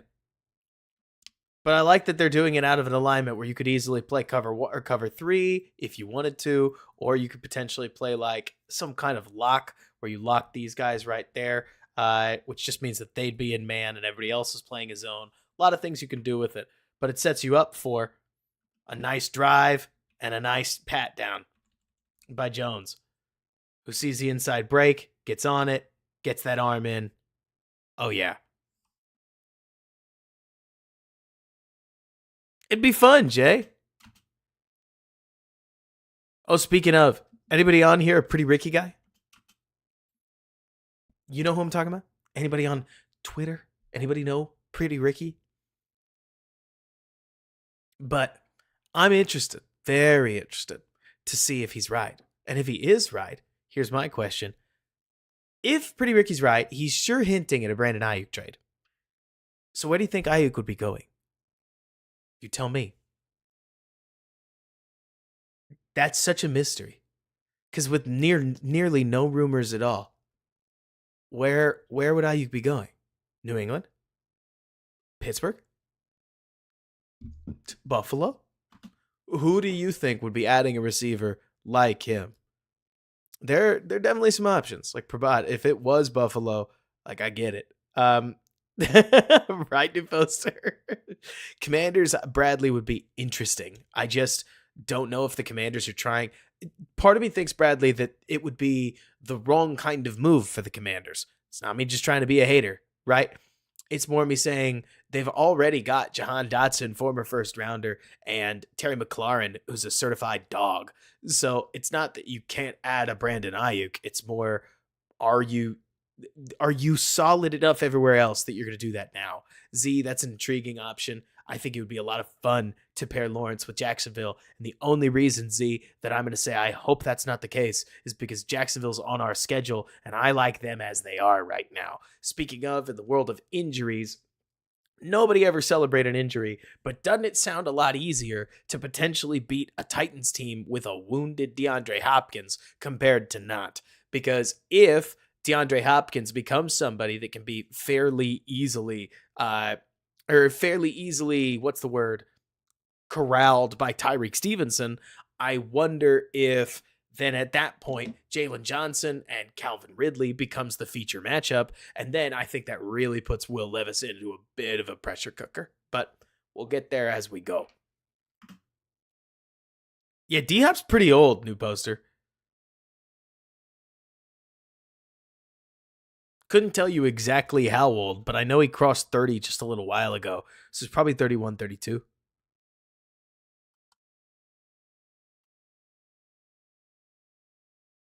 Everybody runs the same rollout, I swear. It's all just the same rollout. Here they run the ball, and we're going to go back to old Robert, who just doesn't care. Sometimes you run the ball, and it's just a clash of bodies, and that's just life. Why is Roschon in the game? Oh, wow, I just noticed that. That is Roschon, right? I'm not wildin'. I didn't realize they put Roschon back in the game. I thought it was Felton, who came in pretty quick.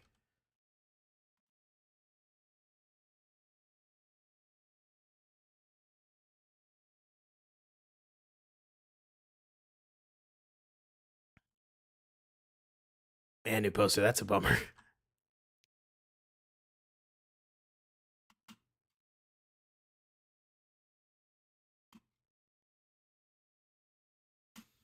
It's pretty simple play call. I mean, how you doing, A? I got you. Go watch through it. It's honestly pretty quick. Pretty quick and pretty easy. So I think this is whoa. Basically just an in, and a corner route. What does this look like to you? Yes, it looks lightweight. I'm not going to use the same adjective. The big one that I'm going to say is this looks to me.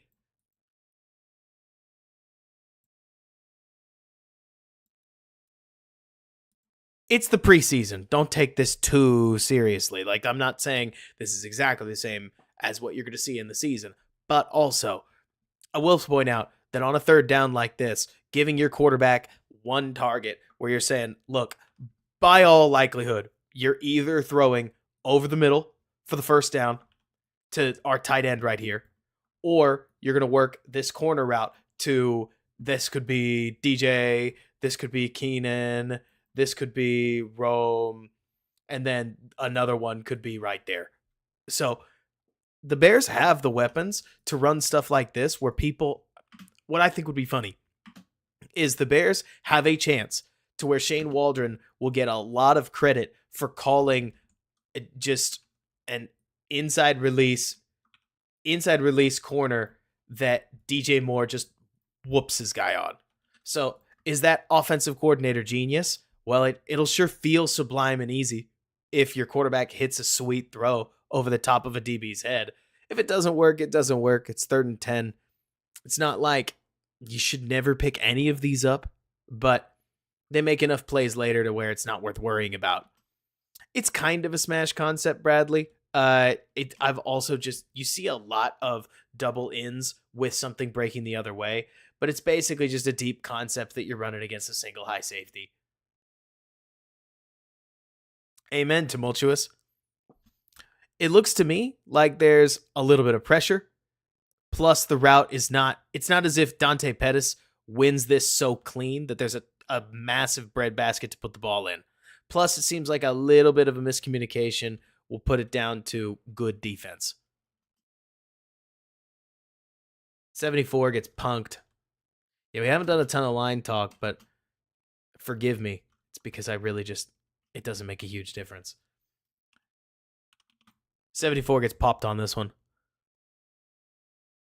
A little bit of pressure can go a long way.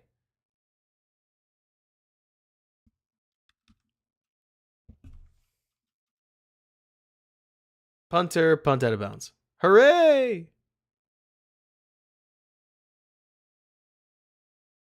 63 is a guy whose name I learned tonight, Khalid.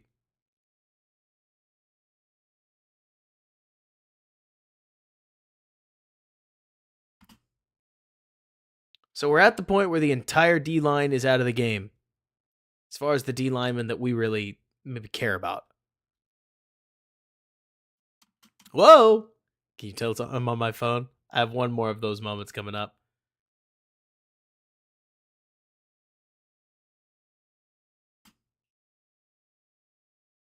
Oh yeah, the RB made a sweet catch on that one. Bears are probably going to do a lot of what they've done.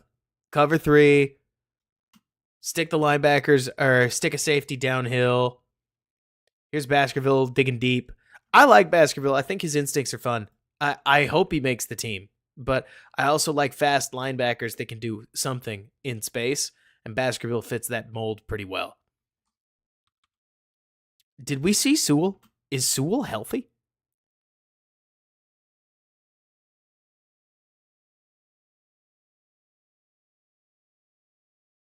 And that is gorgeous. Nobody likes watching the Bears get hit with a play. But this is a sweet throw into a window.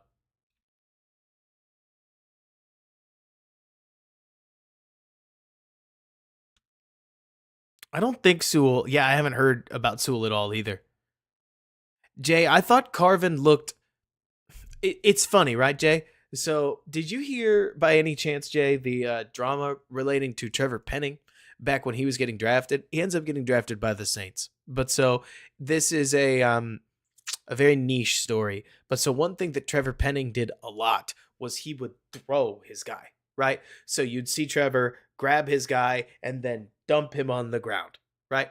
The problem being that it sure seems to me like Carvin is doing a lot of the snatch and throw, but when you throw the nose tackle behind you, he's just in the backfield. And so it's not that Carvin did a bad job per se, but I also think that there were a few too many moments where, while he's getting style points because it looks sick, a lot of what he was doing seemed as if it was affecting the play negatively. But it's one preseason game on a slippery surface. I'm not pining over it one way or another. More just trying to think out which 8 to 9 linemen are going to make the team, and I don't know if he will. But the Bears also didn't play quite a few of their linemen over the course of the game. Sweet throw. Did you realize Mechie was out here? Like, it did not occur to me until right around now that John Mechie III was getting real minutes at this point in the Hall of Fame game. Probably needs the experience, don't get me wrong, but that's a 3rd round pick playing in a setting like this. 50 gets downhill. We love a good hit, don't we? 52 oversets a little bit. The hope, Jay, would be that... So that's the other thing, Jay. Bears fans, can we just admit that we're tortured when it comes to center? The Bears had Cody Whitehair and Lucas Patrick over the last 2 years. Before that, they had Sam Mustipher, who was not playing good ball in Chicago. So I feel like you've had 2 to 3 years now where the Bears center has been probably not one of the 35 best centers in football. And then last year with Cody and Lucas, you didn't have a top 40 center in football, which is wild because the Bears traded for a center. So they had 3 centers and none of them played, I think, starting quality football, which is not even that high a bar sometimes. Bears centers have been tough, y'all. So I'm right there with you, Sir Lord, or right there with you, Jay, where it's wild to think about how bad the Bears centers have been. They have really been awful. But hopefully the Bears have found their guy that can be 24th in the league. Oh, man. Who is it, Sir Lord? Speaking about 50s highs and lows. Yeah. So nice pickup right there. Anybody remember that sound from like Madden 2004? You know what I'm talking about? No, it was Blitz. It's the Blitz console, where you hit the spin move and you hear, I can hear it as you watch Cam Akers hit that spin move right there. See you later. It's stumbling backwards. Not what anybody wants to see.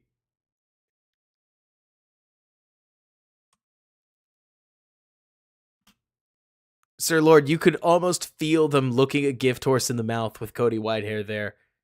They said, yeah, but we drafted James Daniels to do it. Here's Leon not catching. That's a hard assignment. Seriously, MT, that was my life back in the day. N64 Blitz was awesome.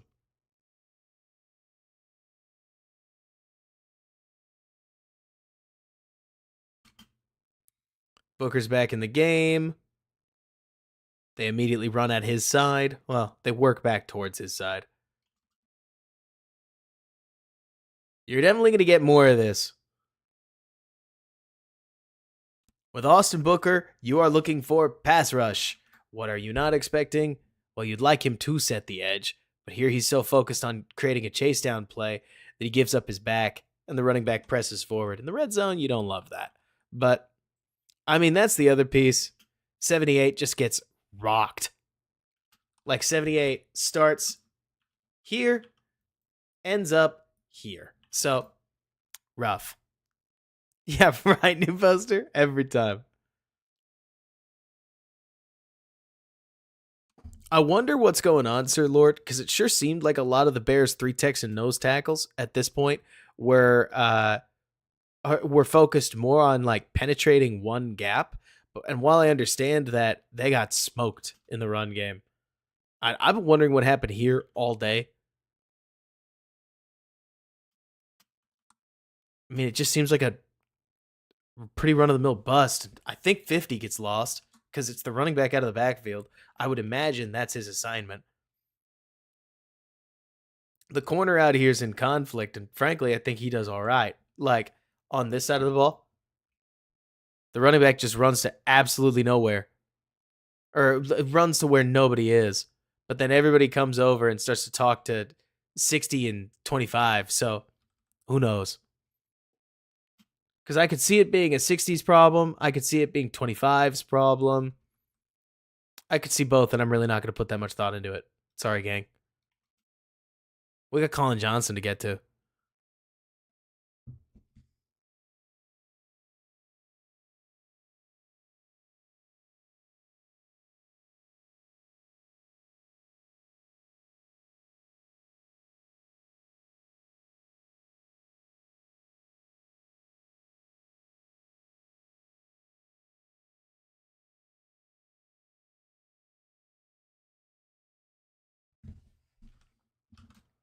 Man, this is going to be one of the shortest film sessions ever on this channel. People are going to look back at this video because I think we're going to be done in like 30 minutes. I mean, it may be. And so we got 10 minutes of tape left. This is what happens when they go one game or half of a game and it's short. But yeah, exactly. It does, doesn't it? Plus, I mean, there's a lot less emotion in this one. Tumultuous. We can just blatantly skip some of it.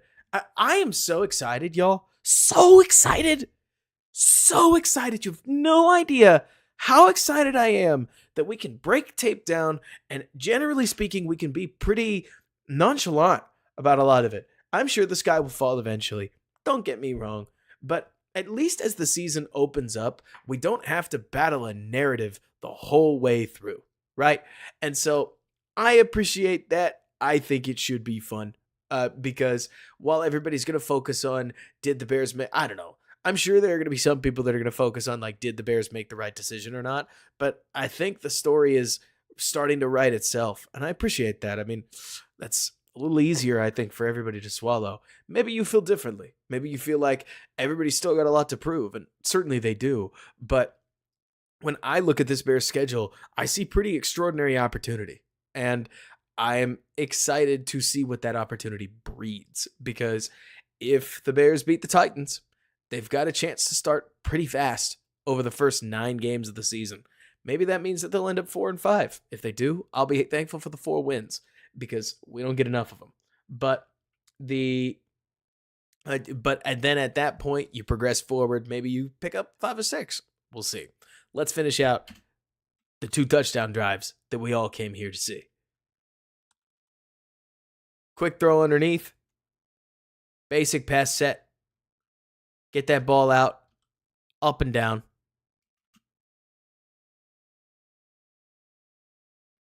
$128 remaining.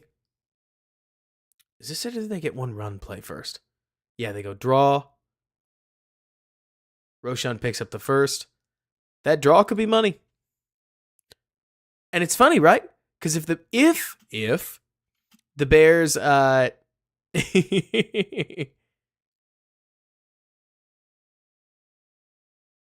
no, he did not, Sir Lord.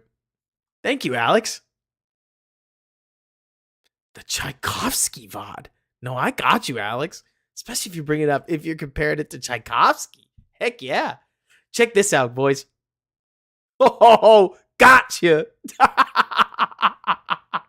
Sometimes it's not even really a play call, right? Sometimes you're just running, what is this? Like we're going 1, cross the field, go. You could consider it an iteration of 4 verts if you wanted to. Everybody's seen that Madden one where you go this one and that's always open anyways. Pipe it. Gotcha. If I'm that DB, I'm not even mad. Or maybe I'm very mad because that's just a heck of a throw. We don't even get a great look at it because the cameraman doesn't get there.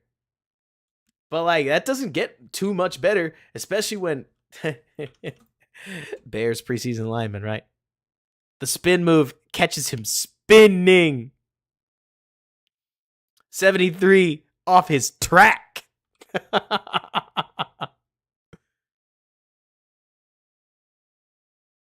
But man, what a ball. Kudos to you, Brett. Always worth remembering. And I wouldn't be surprised if Hard Knocks may talk about this a little. This is I think he's year 4, I think he's a year 5 UDFA with a 2-2 NFL record. Brett Rippen out here is fighting for his NFL life. And I never want to disrespect that. I mean, he played some great football in part because of it. Thank you, Alex. Here we get a nice little Omaha. Might be 6. Oh my gosh, I did not realize he got smoked like this. So Omaha, as I've called it, or I've always seen it called, is as simple as you run a go route and you run an out route off the back of that. And if you get what you like, which is usually cover 4 or something like it, if you see cover 4, you're just going to hit the out route. You hit it with some anticipation and it's wide open. But man, people are going to look at this and they're going to say he got an easy completion. Nothing's easy about this. Holy Lord. He gets cranked in the knees too. Gotta hang in that pocket, Sir Lord. Comes off that stunt. Nightmare. When you wonder why Caleb's not playing in the preseason, it's that hit. Nobody needs that. Next play, put it on his face. Get in the end zone. And Sir Lord, talk about it again. What did 47 do? Caught that ball. 2 hands, 2 hands, 2 hands, 2 hands, 2 hands, 2 hands. I scored. Thank goodness. That's gold. And also, again, have you seen the theme? It is a vertical attack offense. It's not 4 verts in this case, but you're running basically just a seam route, a go route, and a smash-like concept. The smash opens up space for you to assault 3 files, and 47 is wide open, and it's just a matter of can you stick the ball on him. Caleb talked about this in Hard Knocks. Everybody remember? When, thank you so much, El Sancho. I got you. Everybody remember Caleb talking about this in that Giants Hard Knocks clip? When he said, yeah, that's one of my favorite plays. And Daboll said, you think you can beat that safety? He said, yeah, I can beat that safety. This is exactly the kind of attitude you have to have if you're going to just assault that middle of the field. But do y'all remember some of the moments where we talked about how this Bears offense in 2023, 2022 felt like it was so lacking that middle of the field element? Y'all, when you want to just turn and burn over the middle and you can hit it fairly consistently, oh yeah, some of these too high coverages will yawn open in those middle areas. And it's just a matter of, do you have the horses to get there? Gerald Everett and Cole Kmet are the kinds of guys that make you wonder whether you could do this attack on Sundays and not just on the Thursday night preseason game. Zip. Rippen's running it easily too. Arothic, I'm doing well. How about you? It's Friday night. I told the people they're getting tape, and they're getting tape, by golly.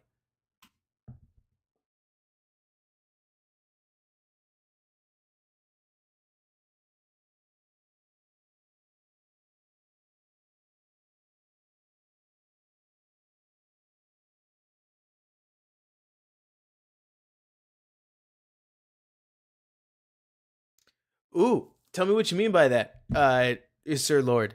You mean the fact that he drifts towards the safety? He is the backup. Every once in a while, So, I think it's interesting, right? We look at this kickoff.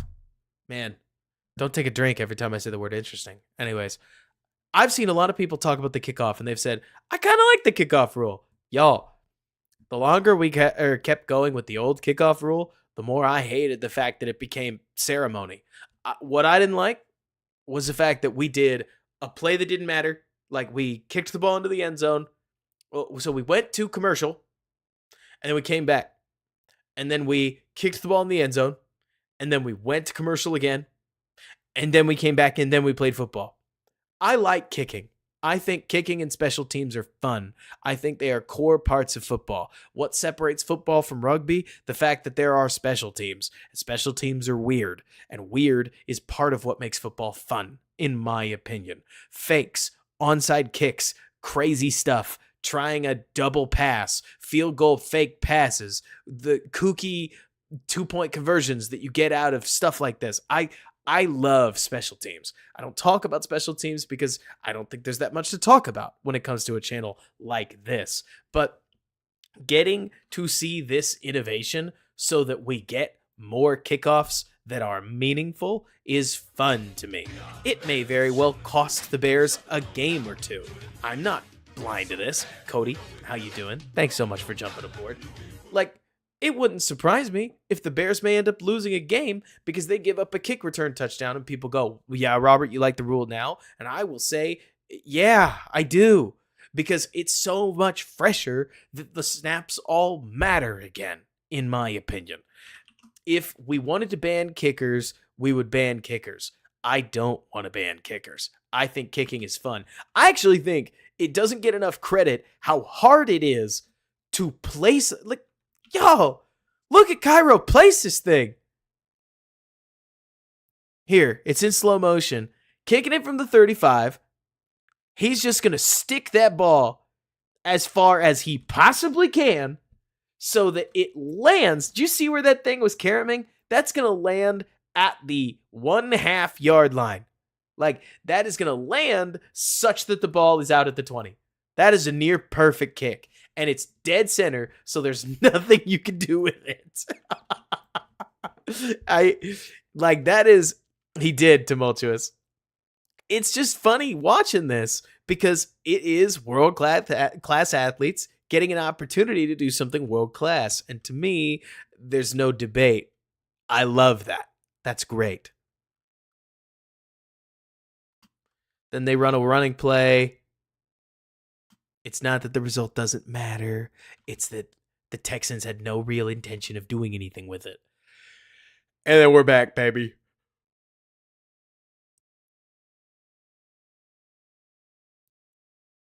So, what are they doing for the safety kickoff? What do you mean? Oh, tumultuous. So that's a great question. I don't know. Let's see. Arothic, I think it depends on how dangerous the returns get. Right? I think there's a lot of potential for big returns, but in this game, only one guy got past the 30. So I guess a little bit of both. Some teams are going to think that it's dangerous. Some teams are going to think it's not. Also, I'm going to show you this play one more time. You tell me what you see. Tell me what you see because I like it.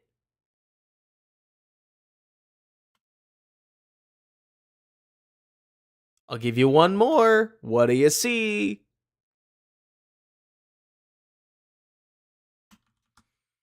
I love a good RPO. It's the namesake of the channel.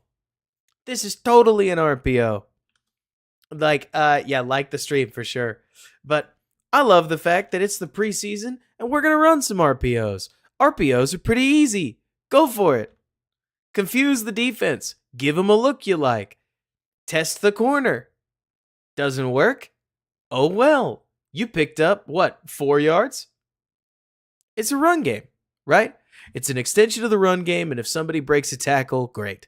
I will give DJ Moore, Rome Odunze, or Keenan Allen a ball like this and a chance to break a tackle every day, just about. Oh, thank you, Arothic. I got you. We got you. Don't you worry. For anybody who's listening that hasn't heard it before, check out the Bear With Us podcast. That's me and Nick Whalen. We try to go twice a week. We'll see what we do during the season. We got a couple podcasts out fairly recently. We really like it. I'm really happy with the show. I think it's come along really, really well. Follow up the RPO with the play action and boom, smoke them over the middle again. I mean, this is just feeling it, don't you think? I love this, by the way. Oh my gosh. Okay, so let me, El Sancho, I'll kind of answer this question as I get there. One of the things that I love, this is just totally me telling you something that I love, is when a play action fake fools me, right? I love it when I, the watcher, feel like I've watched so much football that what did we just get? We got a run with an RPO on it, right? And so we ran that little flare out and he threw it, right? So we just threw the ball. Now what do we do? Well, it's second and it's second and probably 8 or 7. So what are we going to do? Well, it's pretty standard that we're going to run the ball, right? We've all seen it. We just threw the ball. Now we have to run the ball. I love running play action immediately after having thrown the ball and nobody's really close. And that is a great throw. I mean, it's just a little drop. But all you're doing is just jumping into space and dropping the ball over to him.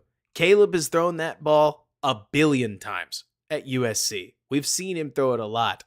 I have a hard time, El Sancho, watching the Bears having hit completions here, here, here, here, here, here, here, and then like one down the sideline and not saying, yeah, I definitely think they want to work the middle of the field. I mean, I definitely don't think that they're trying to do the whole stay out of the middle of the field thing that we've been doing for a while, where this zone was just a no-go, right? So nobody can say for sure it's the preseason, but they hit almost everything that they possibly could with some of these tight end pop passes. And what I love about it, y'all, is that's the whole point of play action. I mean, this is so basic, because the other thing that I think is worth mentioning, Arothic, is what does a corner care about play action? Most of the time, not most, many of the times, they aren't even watching.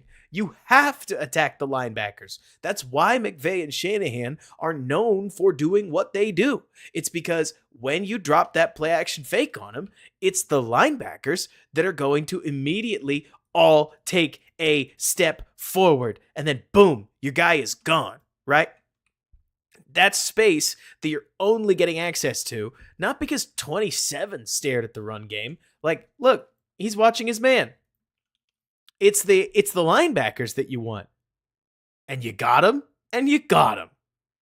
And now you guys just got to get down and avoid the hit, and suddenly, look at that. You just turned an explosive out. Yeah, and the funny part is, I think this is funny, Sir Lord, all the linebackers bit except for 22, but this is the NFL, man. You can drop that ball in there because he's just out of place. So 22 saw it. He did his darndest to get back in the play. It's not enough, dude. Explosive. And that's where I think, look, in 2020, when he got drafted, I thought Kmet was going to be asked to be Dallas Goedert, and I didn't think he could be Dallas Goedert. Like, people were going to talk about him like he was this weapon, and I didn't think Kmet was this weapon, right? He just wasn't that guy. But Cole Kmet might eat this season if he's going to get targeted with this kind of stuff, because Cole can do that. Cole can more than do that. Get to space, catch the ball, get down. Cole can do that. And then he can block on the next play. He may not be amazing at either, but the fact that he's a threat to do either is the whole point. And so I can't help looking at a guy like Kmet and thinking Waldron may totally make use out of him. Did you catch this? Did you catch this live, by the way? This happened on more than one snap. Like, I didn't realize that Ja'Tyre Carter got work at tackle. I have no idea what the development is there. Maybe they're trying to turn him into an all-purpose lineman, right? Somebody that can play a little bit of all them spots, right? But I was surprised to see that in a game they were getting him some work.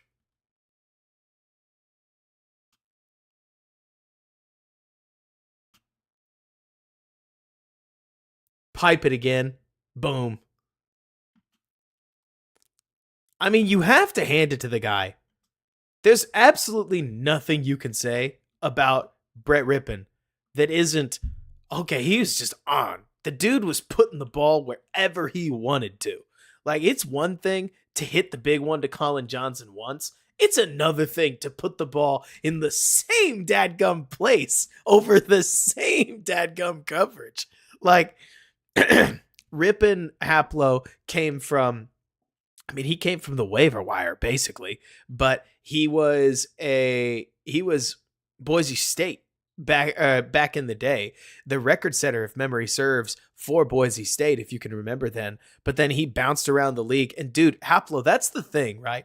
I personally think it is so easy to forget that you put a NFL caliber quarterback in. You put an NFL caliber quarterback in the right spot. I mean, in this case, Tumultuous, Haplo, Sir Lord, everybody. Rippen is playing for his job. Like Rippen in this case is playing for his career, right? And he was not about to miss any chance. He didn't miss at all, and we're all about that. But so Colin doesn't hang on, and I mean, dude, Rippen's not giving him a ton on this play. These are the plays where I look and I say, these kinds of go balls, I understand they're not exactly like high, I can't remember what the word is. They're not super high efficiency, but Colin Johnson is winning these with size. DJ can win it with speed. Rome can win it with speed and size. I'm not the guy that's trying to constantly say, go ball, go ball, go ball, go ball, go ball, go ball, go ball. But also in a DPI league, I have no issue with seeing a press corner that you think you can beat. Go beat him.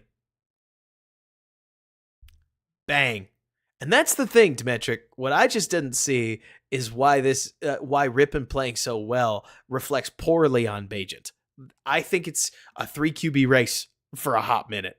Not that you have to roster all three, because right now I personally think that if you cut either guy, another team would pick up either guy at this stage. Maybe we won't get there, but it would surprise me if there wasn't another team that wasn't interested in Tyson Bagent if the Bears dropped him, including as a backup. He just went 2-2, but maybe I'm overrating things. I don't think I am.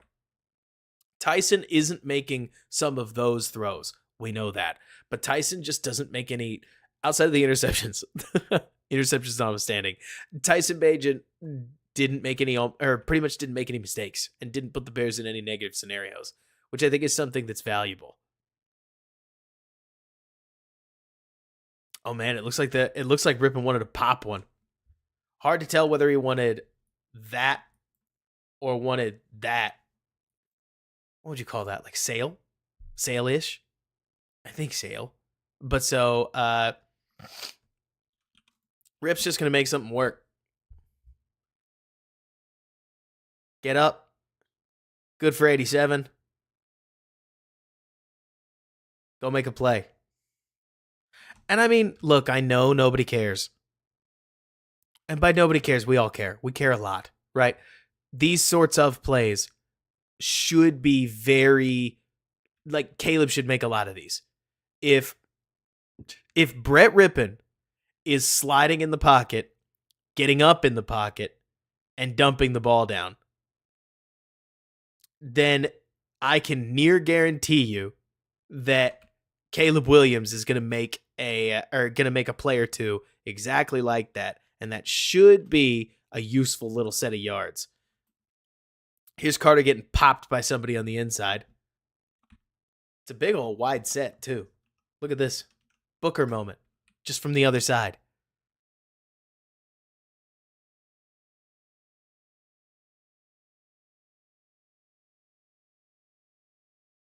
Boom. Yeah, Sir Lord. Nobody's fumbling. Somebody got chewed out.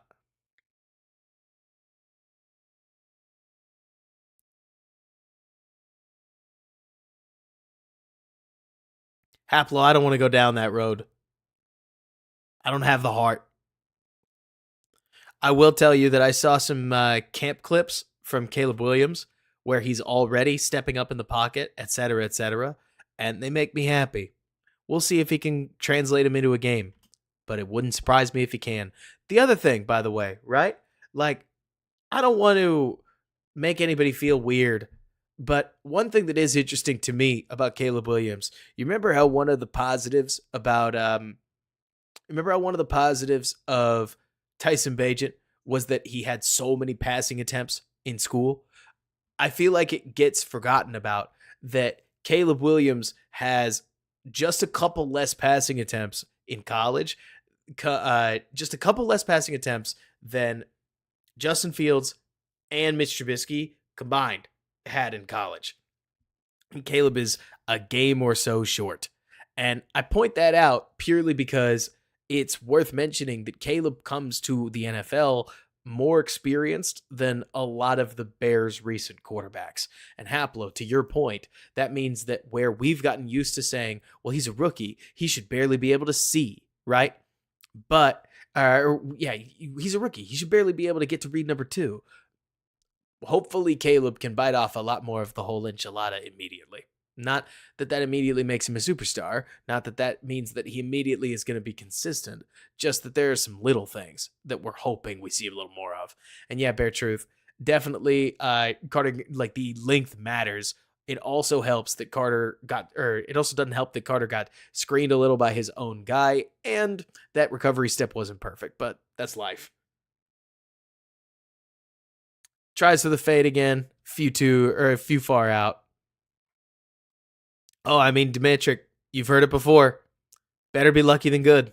And yes, Sir Lord, Fields has been firing in Steelers camp. Hopefully he can translate it to the regular season. I got no ill will towards the guy. I hope he succeeds. Good for him. If this lit the fire that he needed lit under his butt to go succeed somewhere else, good. Truly. Especially since I've seen him hit a couple of deep posts and a couple of those big field slants over the middle. I just hope it stays, right? Arthur Smith seems like he's cooking right now, but we'll see what happens. Thankfully, it's not a problem per se that we have to bet the franchise on. Man, Colin just rips in this stage. Boom. Wide open. It sure helps to have a good day. It helps a lot when your receivers are getting open left, right, and center. Left, right, and center. Colin Johnson just smokes this DB. I'm surprised he let Colin get over the top of him just because Colin's not that fast. Nice ball.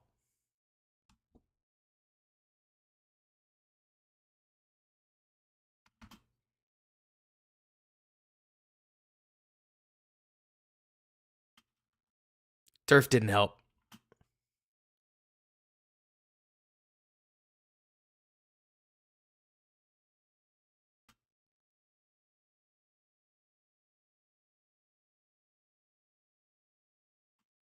Dude, Demo, when it comes to Madden with strength ratings, they've always been weird. I remember back when Jay Cutler didn't have very good strength or like arm strength ratings or accuracy ratings, and I was like, Jay has never had an accuracy problem. What are we talking about? He has a major decision making problem, but accuracy and certainly arm strength have never been a problem. But of course, you juice some of those overall ratings, and boom, you juice some of those physical ratings, and bang, Jay's too good, according to his statistics. I get what they're trying to do. They want you to be able to run simulation and end up with the same thing. No, I got you, El Sancho. No worries. I do want to say something just really quickly so that I can get this said, and hopefully we don't pick it up again, right? Because it's probably been pretty obvious, and if you've been with me week to week on the channel, then you probably know all this already. So this is for folks like El Sancho that just showed up, right? When it comes to Justin Fields, I don't have any idea how I'm going to cover him this season. I'm going to be honest with you, because I don't harbor any ill will towards Fields. I like Fields a lot. Fields frustrated me a lot as a Bears quarterback because I felt like there was so much more in him, and I was so disappointed to see the way things turned out in year 3. Not that it was somehow completely, I don't know, it wasn't a great year. It really wasn't. To pretend it was a better year than it was is unfair because we love football, and every quarterback gets bad years. But the main thing that I'm looking at that I just want to make clear is there was so much civil war during that Fields Williams thing, right? And some of that stuff is not fully healed for me. I'm being vulnerable. Maybe that part was not fun. And it was not great to cover and to step through. And it became something that took over what felt like every week because it was the only thing anybody wanted to talk about. And it is fine. It's good. We'll all get through it. It just means that when it comes to comparing and talking about where things are right now, it's a lot easier for me to say, yeah, this is what Getsy was doing and this is where we are now, than it is to say, and that's very different than what we've had at quarterback in a couple years. And I don't want to belabor it, but I also don't want to just dance around things and not mention it when it comes up. So I'm going to try to find a balance. And if y'all stick with me, we'll figure it out together.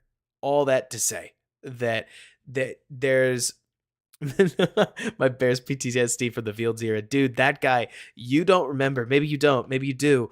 You don't remember the PTSD from the Mitch era. Like, I thought Mitch was that dude, but I also thought everybody was that dude. When I was young, y'all, the Bears were going to win the Super Bowl every year. The whole reason that I speak with this focus on trying to be objective is purely because I'm talking to the young version of myself that thinks that every year is the year that the Bears win the Super Bowl.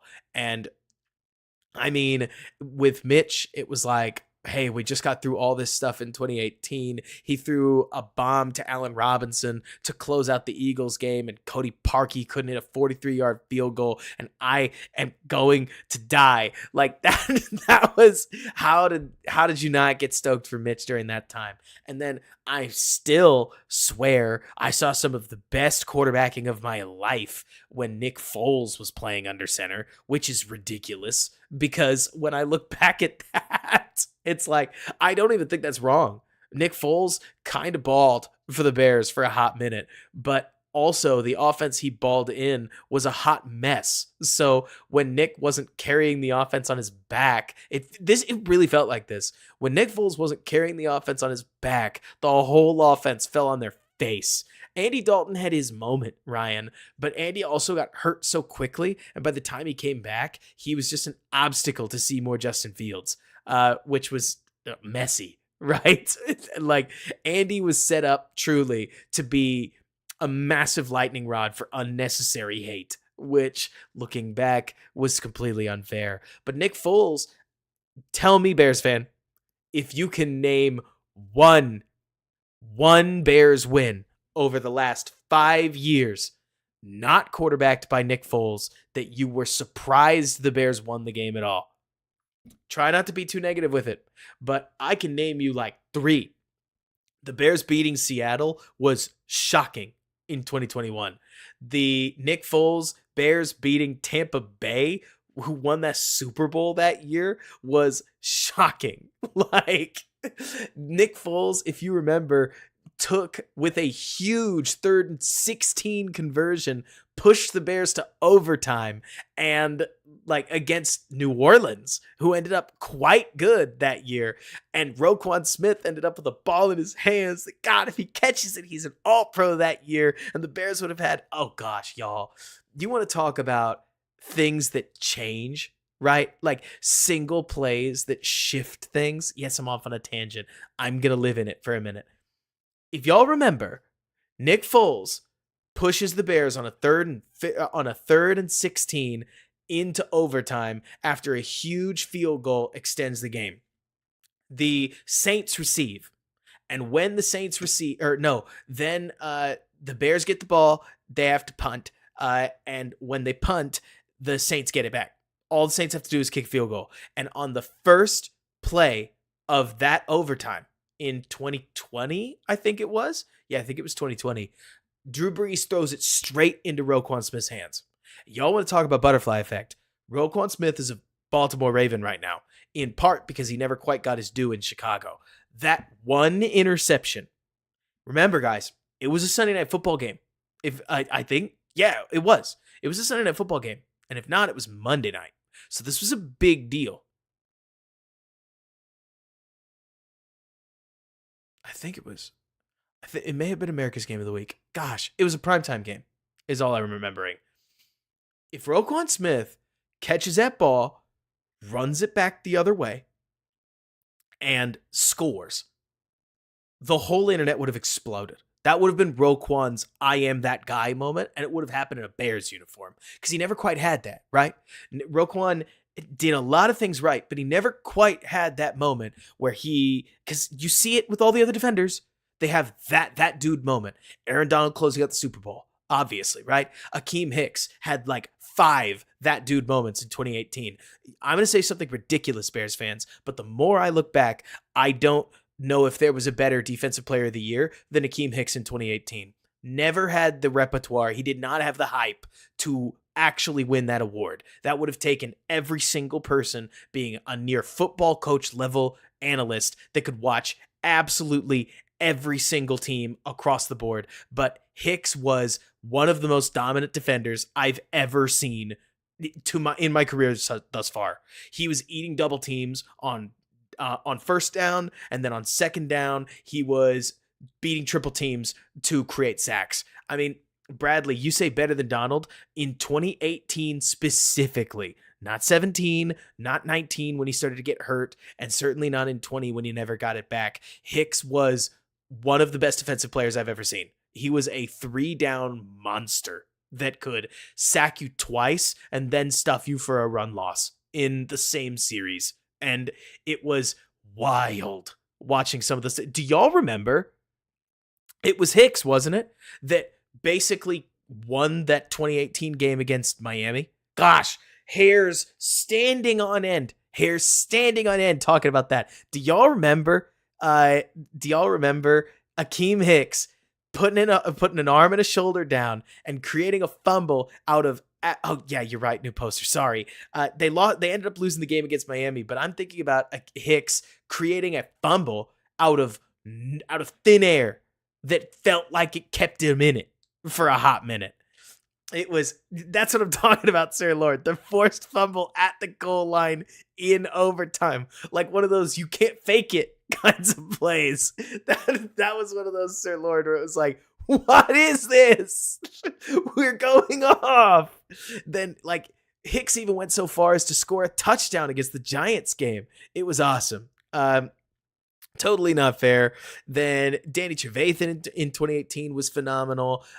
Bryce Callahan was phenomenal. Eddie Jackson was phenomenal. The whole defense was awesome. But the more that I look back, the more that I think about how it really was Hicks, I think, who was just killing everybody. Because for as much as we loved the other defensive linemen, and they were all good, don't ever hear me say otherwise, Hicks was a 3-tech that was simultaneously playing like he was Dexter Lawrence and Aaron Donald. I mean, everybody had their moments, but you want to talk about a rising tide lifting all boats. Hakeem Hicks was everywhere all the time, it felt like. And it's part of, I think, why I love guys like Andrew Billings, because when Andrew Billings works his butt off on every single snap and makes way more plays than you feel like a guy his size should, especially as a pass rusher, you look at that and you go, this thing matters. I've seen guys like this dominate, and he's the heart and soul of that 2023 Bears defense. But anyways, how do I think his 16 and his 17 performance? I would tell you if I knew, but I really only started covering the team in 2018, and I was still very young in my football understanding then. But like you're talking about, Sir Lord, his technique was unbelievable. Like, Hicks was everything you'd want in a player like him, or in a player his size. It was awesome. It really was. But so, yeah, it's eventually looking back. Guys, one of the other things I do want to talk about, just as we mentioned this, and then we'll get to the last single minute of film we have. It's like the Booker sack, and then I think the thing cuts off. I did not get the whole game off of my phone, just as I wanted to get started. But so, one of the other things that I think is hard to forget, right? Y'all, can we address the elephant in the room? I really want to give you time to chew on this, okay? I want to give you time to sit and think about this. We have watched the Packers for forever. Forever. And they've been good for forever. Forever. but has it ever felt like they were really going to be bad? I'm serious. Sit back, take your Bears glasses off. Tell me with a straight face you've ever really seen the facade well and truly crack, right? Because I don't think I have. I really don't. And I say that. No, hang on, Z. I'm making a positive point about the Bears. Okay? I'm talking about the Packers to make a positive point on the Bears. So just strap in. Because what I'm trying to say is that when an organization is well set up, that organization performs well. How scared are you really about what's going to happen in Buffalo? Probably not very. How scared are you really about what Tennessee may become? Probably not very, right? How bad do you really think the Packers are ever going to be? I don't know. How good do you ever think Detroit's really going to be? I don't know. I really don't, because the same applies in reverse. And that's where the Bears have lived in for forever, right? The Vikings are there right now. I think the Vikings are such a mess, just top to bottom in terms of what their organization is, the way their team works. They are living on so much hope, y'all. I'm not saying that I think J.J. McCarthy sucks, because I don't know. He could be good. He could keep throwing interceptions like we see in camp. But I'm saying the whole Vikings press is so focused on proving everybody's wrong about JJ McCarthy that I see myself in the way they're talking. And then you look at most of the fans of good franchises, and all of them are just like relaxed. They're very assured. They know the team's good. They don't have to get so whipped up in a frenzy because they don't feel like there's a lot to fight for, right? They don't feel like every single negative report has to be met with negativity and bad, right? Because that it all, yeah, every report is negative, but they're all wrong, right? They're all wrong. And that kind of thing. And so when I point out, like, I point this out because, and I think it's metric that picked up on where I'm going with this. This is the most assured I've ever felt about a Bears team, because it feels to me like it is foundationally set up the only way that works. And it's the kind of only way that works that everybody wants to have access to and nobody does. It takes trading with the future worst team in football and taking their probably Pro Bowl, all pro level receiver off their hands and signing him for a 6-year deal that averages 7th most NFL wide receiver money now. And when that extension kicks in 2 years, I bet you DJ Moore will be the 15th to 18th highest paid receiver in the league.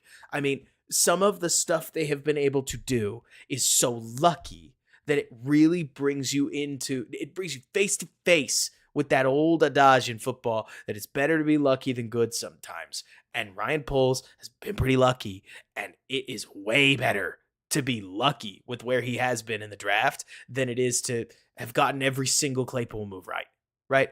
Like, I hear you, new poster. I really do, that it's not logical analysis sometimes to look at brands, etc. The main thing I look at with this team is that, like, you talk about how everything feels so up on the air. Oh, Demetric, you shouldn't need a second for Judon. New poster, you talk about how rookie quarterback, rookie wide receiver, another who's 32 and constantly injured, a lot of O-line question marks. The Bears have a high ceiling but a low floor. And I hear you. I really do. The main thing I look at is that it's not just a rookie quarterback, it's a first overall pick. When you go back and you look at first overall picks in the NFL, you generally get the worst quarterback available to you is a debate between, besides Bryce Young, I need to make that clear, it's probably Jameis. If you're talking about other first overall picks, and if not, maybe it's Baker. But aside from Bryce Young, and that's not to say that Caleb couldn't potentially be another Bryce Young. I don't think he is, but I have seen a ton of statistical evidence that, number one, I was using recent. Jamarcus is on there, but it's there is a lot of evidence to the idea that if a quarterback is good enough to be drafted at 1, he's usually at least pretty good. I'm not trying to say get Caleb's bust ready in the Hall of Fame just yet, but we're talking about throwing for 4,000 yards, not this season ever, and that generally happens if you're a first overall pick. Then you talk about rookie wide receiver and another who's 32 and constantly injured. You're totally right. That's why I look at those as just massive value adds. It's not as if it's a given that they're all going to play well, but thank God we don't need all of them to play well. We probably need 2 of them to play well. DJ Rome or DJ Keenan or Rome Keenan. At 2 of them plays well, and then if Kmet is Kmet, you've got a decent receiving core. The line is definitely a question mark. Don't get me wrong. But teams in the position to have what Caleb Williams is going to have don't generally have all the draft picks next year. And so I'm just really interested to see how all this plays out. And I'm a lot less scared than I usually am. And maybe that's part of it. I should probably be on pins and needles, but I was so on pins and needles for so many others, that I don't have the pins and needles in me anymore. I think I'm out of pins and needles. But also, I can't help but see a team that's one of the better Bears teams that's out there. Yeah, I get that a little theme, but I see a Bears team that is better than a lot of the Bears teams have been, and we have hyped up those teams. So I can't help but be pretty excited about where the Bears are now. They're not going to the Super Bowl this year, more than likely. I mean, the NFC's pretty open, but I would just be quite surprised. We would all ride that wave together, and it'd be pretty wild. But let's see, you get a good quarterback, you're drafting trenches, keep the same systems off and deep. Yeah, I got you. But so it could. I mean, it certainly could blow up in their face. They need a quarterback to be a stabilizing force, and we'll see if he is. I mean, I would hope so, but a rookie quarterback being a stabilizer is a big ask and would be quite the story if Caleb can be that guy. I think they're a year away from being like a potentially really dangerous team, but that doesn't mean that they can't be an extremely fun team.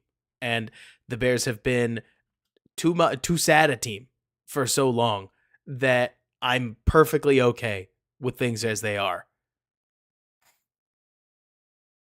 Hey, Sir Lord, for what it's worth, all I'm hearing is that Braxton is looking one of the better guys in camp. Braxton is one of the better looking guys in camp right now. Isaiah, how you doing? Thanks so much. Okay, good on you, 93. I didn't realize that 93 created the strip sack. Booker just got there. Did I see they gave Booker the sack? There's no way they gave Booker the sack. Right? Because Booker didn't do anything.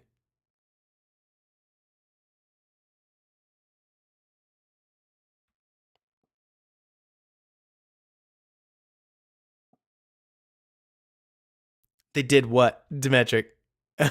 Okay, good. Cool. Good on Booker for getting there, for sure. Put now 75 on skates. You love consistency. You really do. Because we talked about how 57 couldn't plant. Here, Booker gets a shot at another tackle, and he moves him too. So we like that. That's good. Theme Torturous. Yeah, I know. I got to change it. But so let me see. You mentioned which guys in the trenches popped out on film. Nobody really popped to me in a super positive way, I guess, other than Booker. But Booker's just a specialist. I wanted to see more out of Zach Pickens. I don't feel like I saw what I wanted to, certainly. And then on the offensive line, I thought the guys who played in this, honestly, the Bears didn't drop back into a bunch of true pass sets, which I'm all about. Why bother, right? If you can protect your quarterback with play action nearly the entire game, totally do it. But we'll see. Bradley, come on. You can't. You can't think Micah Parsons' thoughts right now. We're going to go all the way back down the MAC line. That guy asks, am I worried about Darnell? I'll be real with you guys, right? Maybe I'm making too much of an assumption.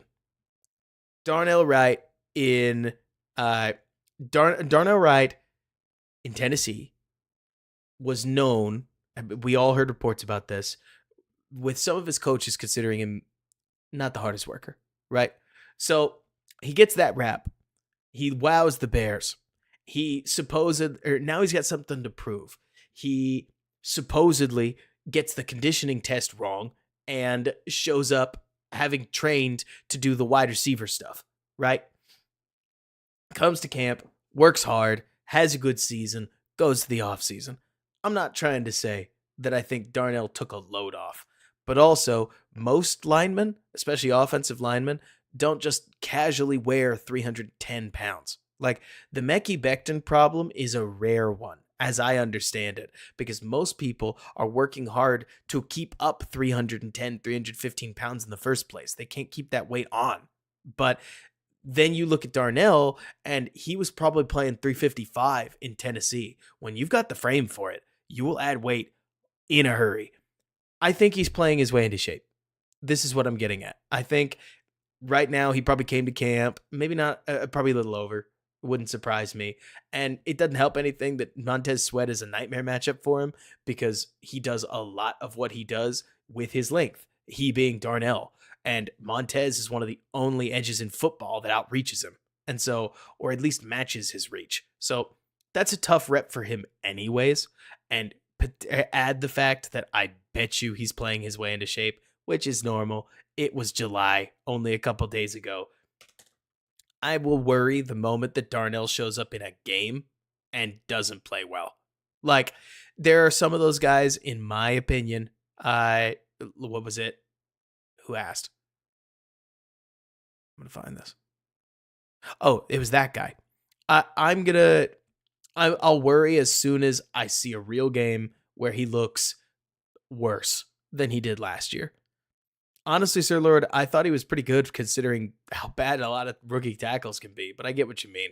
You're judging on an objective score, which I'm about. Like, let me see. Other things. In this first preseason game, was a team that looked like they understood their assignments, offense and defenses.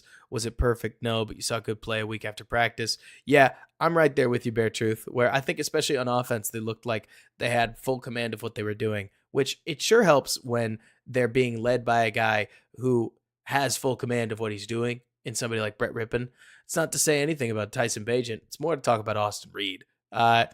When you talk about when the UDFA rookie came into the game, things immediately dialed down. That's life, right? But even so, I thought everybody did a pretty good job. We love a good win. We love coming out on the right side of the win column. But so, yeah, Sir Lord, I think that's a good way to put it. Good rookie, fine starter. Honestly, the funny part to me, Sir Lord, is I would even go so far. So this becomes an interesting conversation of what are you looking for in your tackle, right? Of course, everybody's looking for a Hall of Famer, but like, what are you looking for after that? If you don't get the Hall of Famer, what do you want? And I think it is interesting. You look at tackle. I'm looking for somebody who passes the bar, right? Be good enough that I don't have to help you and survive out there. Make your guy take a while. Do not get beat clean. Do not get beat clean.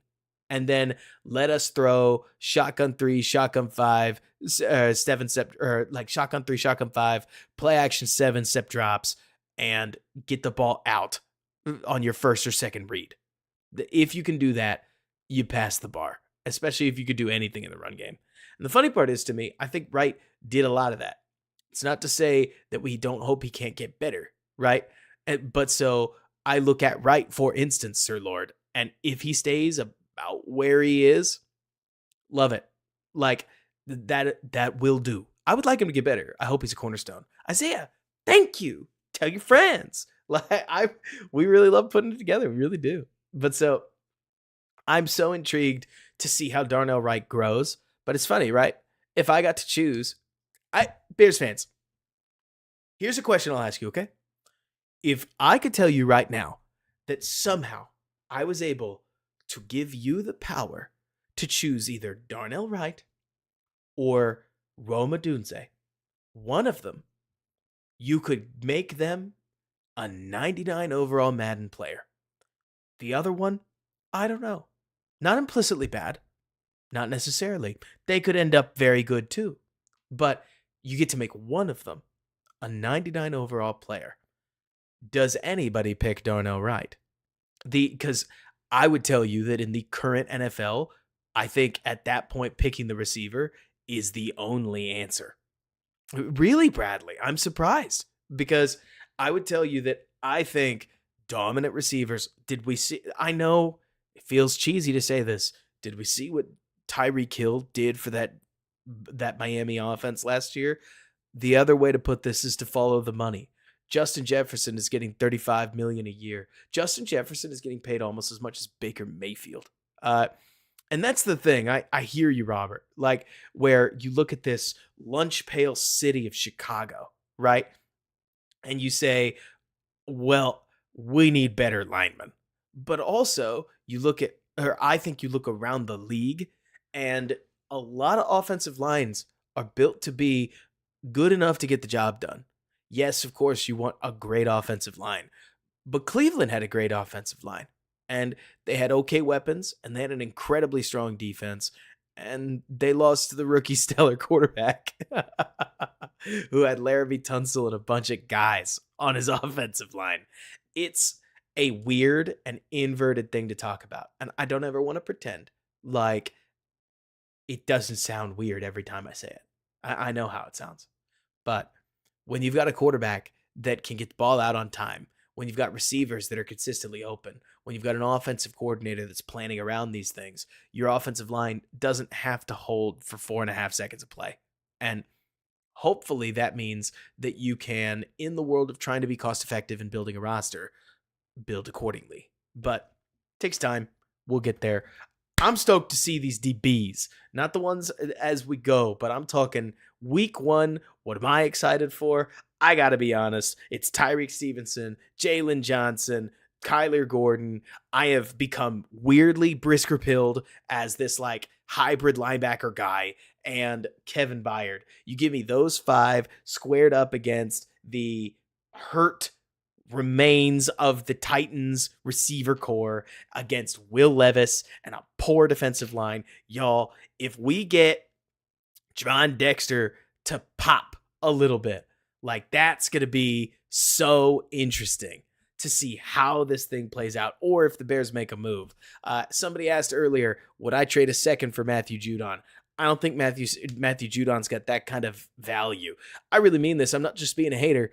Matthew Judon is a fun ad that I'm absolutely interested in because any D-line ad given this back seven is fun, like very fun. So it's funny, Erothic. Jaquan's tape and coverage is bad. Jaquan's tape and the run fit is stellar. And there's actually a lot of value in that down to down. Anyways, if Matthew Judon could be had, because you're basically telling the Patriots, hey, we'll take him off your hands. As SEO, I would have offered a fourth right now if the Bears had one. They don't. They traded it for Keenan Allen. So you're kind of stuck offering like a fifth and change, but you got to remember that Matthew Judon is 32. He is, he's 32. He is coming off of a major injury, so he's on the wrong side of 30. And at that point, you're basically trying to get the Patriots to take something for free and we'll take away.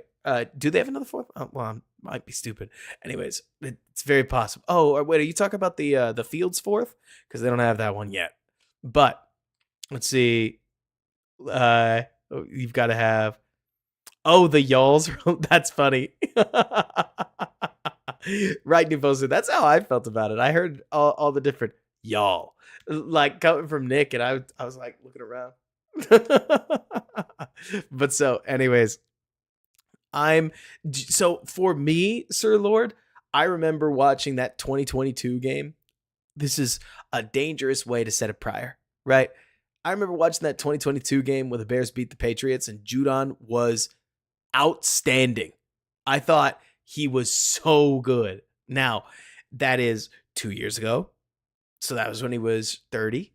And now he's dealing with a major injury. So could be a different player. But the Judon I remember seeing was a warrior, and he was just about wrecking the game by himself, and the Bears were having to plan around it.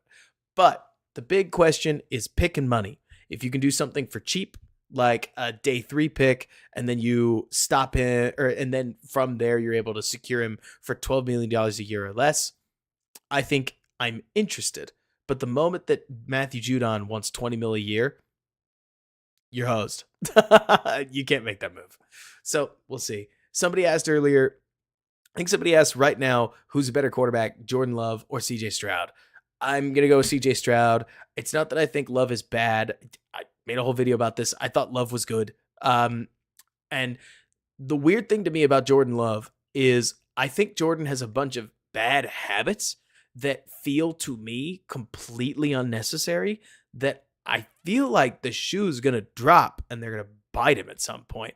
There are even these preseason clips out there right now of Jordan Love just like sitting on his back foot and pimping balls downfield. And I get the flair, but you can't just throw these things off your back foot like that. The ball hangs in the air like a duck. I mean, it is hard for me to envision that these won't get picked off eventually.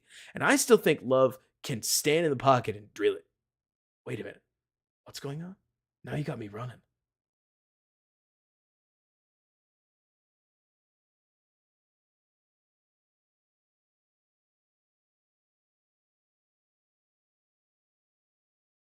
What happened to Ricky?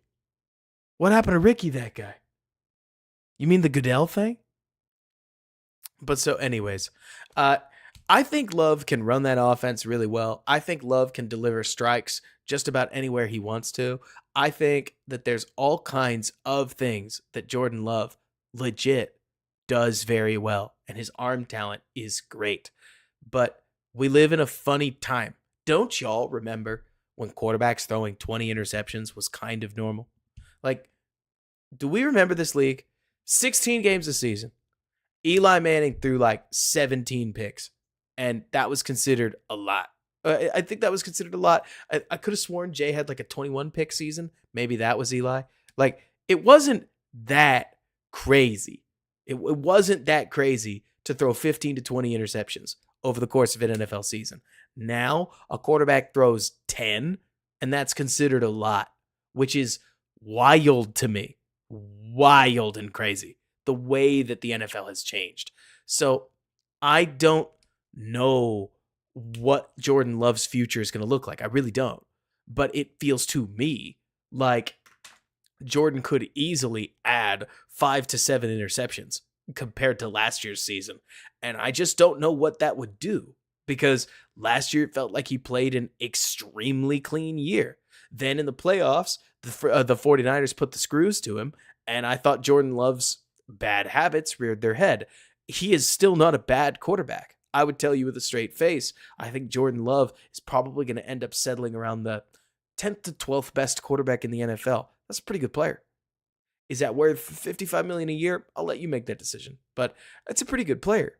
I just don't know how things change when the rookies are not catching everybody off guard, and Matt LaFleur has to reach even deeper in his bag, and Jordan Love still doesn't love dealing with pressure. We'll see. I'm never going to pick against the Packers, including this season, until the moment the Bears break the streak. They are 0 for the last 10. I'm sick of it. But I can't change it. But so, I mean, truly, man, truly, I think LaFleur is phenomenal. It helps that I think that there is an element to what LaFleur is doing. I'll tell you this. I don't want to get anybody too hyped, because I always worry that if I say something that sounds, I don't know. It sure seems like there are a lot of coaches, Arothic, that tell a player that a thing is going to happen. The player goes out there, they do the thing, and it doesn't happen. And that's not to say that the player immediately loses faith in the coach. Stuff changes. That's football, right? LaFleur and McVay and Shanahan seem to have this ability to feel and know the game well enough when they tell you something's going to happen, it does, right? And that seems to make the players that much more confident when they're running their routes. Like, for instance, this kind of a play, not that one. That's just a great individual play. But the play that I'm even thinking of is, this one's a decent example, where you tell them you're going to get a cover 4 look, and when you do, run to open space, the ball will be right there, and everybody's on the same page, right? Rippen knows exactly where Pettis is going to be. Anybody on Twitter knows exactly what I'm talking about, or what I almost just said. Pettis knows exactly what his landmark is. Everybody's on the same page. Then you get another play later, and 47 knows exactly where he's going to be. He knows as soon as he clears that line of scrimmage, look back for the ball, and Rippen's watching for him. Like, as soon as he turns his head, Rippen's already throwing it. Everybody's on the same page. That looked a lot like what Jordan Love did, right? I'm being serious.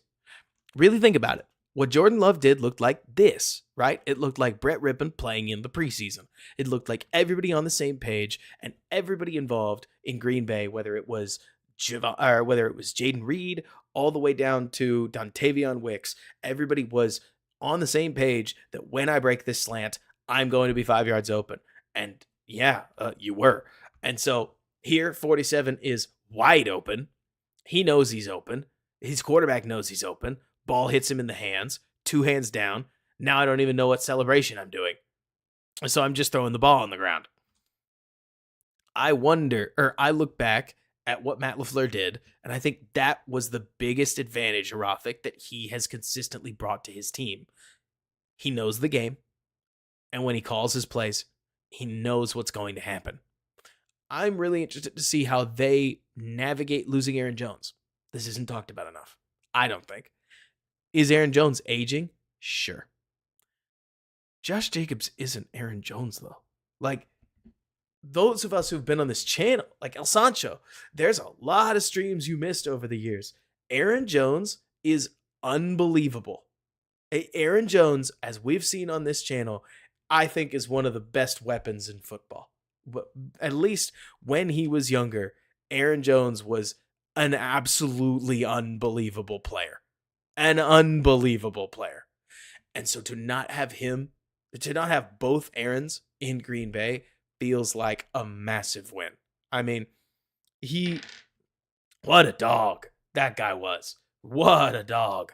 So Josh Jacobs is much more standard running back. It's not that there's nothing scary about, what's the other one's name? The second round pick they picked? I can't remember. But so they have Josh Jacobs and they have the other one. That's all I got for you. It's not that he's not a perfectly fine running back. He's just not Aaron Jones. And so yeah, dude, new poster, that was bad. Yes, it's Dylan. It's AJ Dillon. Thank you guys. So sorry to this man. So I'm curious to see what goes on. I think Love is going to play plenty confident. I just wonder if the Bears need to be able to pressure him. That Packer line is good, but I think they're more vulnerable than meets the eye against really good teams. They're going to wallpaper some bad teams. The other thing, y'all, when we last talked, I did a whole bit on how the Lions were too expensive for their own good. Did anybody see Taylor Decker getting that kind of a bag? The Lions are almost $135 in the hole for their tackles, a slot receiver, and their quarterback. And I get it. Those are 4 very good players. Very good players. That is half the cap on, I don't know. The Lions just have to get a lot of ROI out of their guys. They need to get a lot of ROI out of Jahmyr Gibbs and Jack Campbell and Sam Laporta and I don't know. I said it at the time. Look, I resolved to do a lot less talking about old takes because I don't really like the chest beating thing. but I think this is one of the best jokes I've ever made in my career. I said after the Lions draft that draft looked like the kind of draft that meant that in 2026, somebody is going to get a 350,000 views writing a YouTube video called Detroit Lions, the rise and fall, or the rise and demise, right? Or what happened to the Detroit Lions, or something like that, because it felt at that time like they were still a dollar short on the offensive, or on their defensive line, and their offensive line was aging. And now they don't have almost anybody drafted at premium positions other than Jamison Williams that is going to give them a shot at really important ROI in some key years too. I mean, I guess you could say they're corners now, because corners is a relatively premium position. But now you're telling me that in some of the most important years in Detroit football, they're going to start 2 rookies and live and die with 2 rookie corners? Don't we know how this works, guys? Like, I don't know. Maybe Dan knows something that I don't about, like, the way football is played. But it is wild to me to just think about how vulnerable this Detroit team is. New poster, don't get me too started, because I know what you're talking about. You mentioned who's better than Detroit in the conference, 49ers, and that's about it. I personally think the Packers are better than the Lions. That might be blasphemous, but I don't think it's a surprise that the Packers popped them like they did in Motown at Thanksgiving last year. I don't know. I think that the Packers are better built. They've got so much weaponry on that defense, but that's just me. You feel free to disagree. But I will tell you what I don't love about the Bears, where the Bears sit this year. I've said this on a couple podcasts, but I won't. What is this? I hear you. The Bears do scare me in this way, okay? I'll end on this. It's first preseason game. Welcome back anybody who wasn't around during the offseason. The biggest thing that worries me about this Bears season is that their ceiling is irrationally high. I mean, I am a rational person. The Bears have enough moving parts where things could easily slide out from under them. Caleb gets hurt. They start the whole season with Tyson Bagent. Rome is flat out not good. Keenan gets hurt. The receivers are what they were last year. Javon Dexter doesn't develop. Andrew Billings gets hurt. The D-line falls apart. There are a lot of ways that this thing could go wrong. To pretend that it's not isn't fair.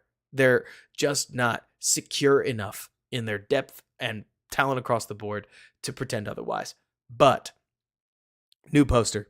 You mentioned something that I think is really core to the 2024 season, and it is the straw that keeps stirring the drink for me. And that's that, especially if the 49ers trade Brandon Ayuk, the whole NFC is wide open. Who's the favorite? Is it Detroit? Because a good Bears team, where some of the dominoes fall their way, a good Bears team has a shot at beating Detroit.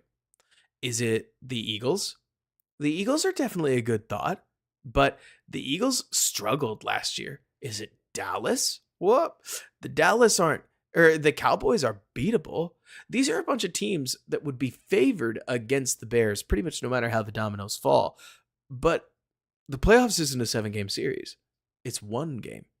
And in a league that saw CJ Stroud beat the Browns pretty handily last year, there's an element to this where if Caleb and the offense get hot at the right time, who knows what could happen. And I definitely don't want to make any promises because they're not in a position, or the Bears aren't in a position to make promises to us, right? But it is bizarre to me looking at this season and thinking through what could happen if things go well. But we'll get there. I mean, it's all a matter of the stars aligning. The stars don't align for Chicago. But like you're talking about, new poster, I think it's the 49ers. The 49ers' biggest hurdle that they'll have to figure out is that I think that they're a little on the older side. And I only say that because old implies brittle. And I think a lot of that team runs through Christian McCaffrey. And if McCaffrey doesn't stay healthy or just bows out of the season at the wrong time, who are the 49ers? I guess we'll find out then. Kyle Shanahan can get production out of almost any running back, but C-Mac is a little different. I do think Purdy's underrated, which is a wildly hot take these days. But we get there. Yeah, Reinhardt, I already went through the Packers. I think the Packers are scary, but we'll get there. That's just one that we got to just watch play out. Let's see. I think it's a good time to bet on Dallas. Everybody's counting them out. I live in this city. I will tell you that much. That guy. Dallas, very weird team. Dallas is a team that is stuck in stasis. In my opinion, I would go so far as to say the Dallas Cowboys are the reason why it is hard to sustain any positive momentum as a team and a fan base when you never are bad enough to get any, you're never bad enough to create change, but you're not good enough to achieve anything. It's the Steelers' problem. But it's worse because Dallas gets a lot more press. They get a lot, what feels like better players, and they produce last year's results, which was brutal. But like you're saying, Bradley, there's a whole lot of options for where things could go. But what I think is intriguing, truly, is if the defense, let's see, are we going to do Bears games like this for every game this year? Bro, yeah, I got you. I appreciate it. Yeah, give me all your notes. I'll take them. Dude, Robert, I do one of these for every game and have for, gosh, how long has it been now? It's been like 4 years. Jeez. I used to do these like full-fledged game videos, and honestly, they were awesome, but I didn't sleep at all, and I can't do that anymore. But it should be much more fun. It really should. Let's see. Tuesday, Robert. Tuesdays at 8 p.m. And in this case, I had the film early, and I didn't really want to stream last Tuesday. So, woohoo. Yo, I love hanging out. Talking ball, baby. This is fun. It should be great. Yeah, no. Well, it doesn't help anything, Robert, that I had to change channels, which has been a mess. But oh gosh, Reinhardt, oh, don't remind me. That's the other thing, y'all. The funniest part about being a film analyst in some of these cases is that when you want to do all this film analysis, you prep your whole season for, wow, we're going to be talking about like the way that Luke Getsy manipulated this defense, or the way that Matt Eberflus talked about this. And Rothick, you say that, but you have to remember how they lost week 1 and then week 2, right? Week 1, it was like, oh my God, the defense doesn't work. What happened? And yeah, there were some answers to it, but it was like, what? It was. Let me see. I was Bradley. It was, gosh, Sir Lord. Here's my thing, okay? If I get my way, we're not going to crash this year, because as much as I'm excited about what happens, my expectations are so low. So low. Yeah, Reinhardt, I'll get there. I'll get to that. I think that it's worth a story, right? So Mubin, what definitely did not help, in my opinion, was that. So I thought the worst part about the Packers game. Look, a loss is a loss. Nobody likes it. The worst part about the Packers game was that the team looked shocked. Like, what I didn't like about week 1 in 2023 was that shot of Fields and Moore and Kmet on the bench looking stunned that the team, or that they were down this much to the Packers. So them looking like they didn't see this coming was really bad, because I get that it happens, but whoa. Then they went to Tampa, and Tampa was one of the worst quarterback performances that we have seen in Chicago in a hot minute. And it was like one game, okay? Fields came back, and he never had a game that bad ever again. I'm completely sane-mindedly pointing out it was a horrible, horrible, horrible single game, but it couldn't have been at the worst time. I mean, they didn't, Sir Lord. And then in week 3, finally the Bears looked ready, and then they gave it all back. It was the worst nut-kicking weeks 1 through 3 you could have possibly asked for. I mean, watching Denver win that game was one of those "this is my Joker" moment origin stories. Like, that was so tough. Anyways, so this year, while beating the Titans is definitely possible, it is not easy. You're asking a lot of things to come together all at once.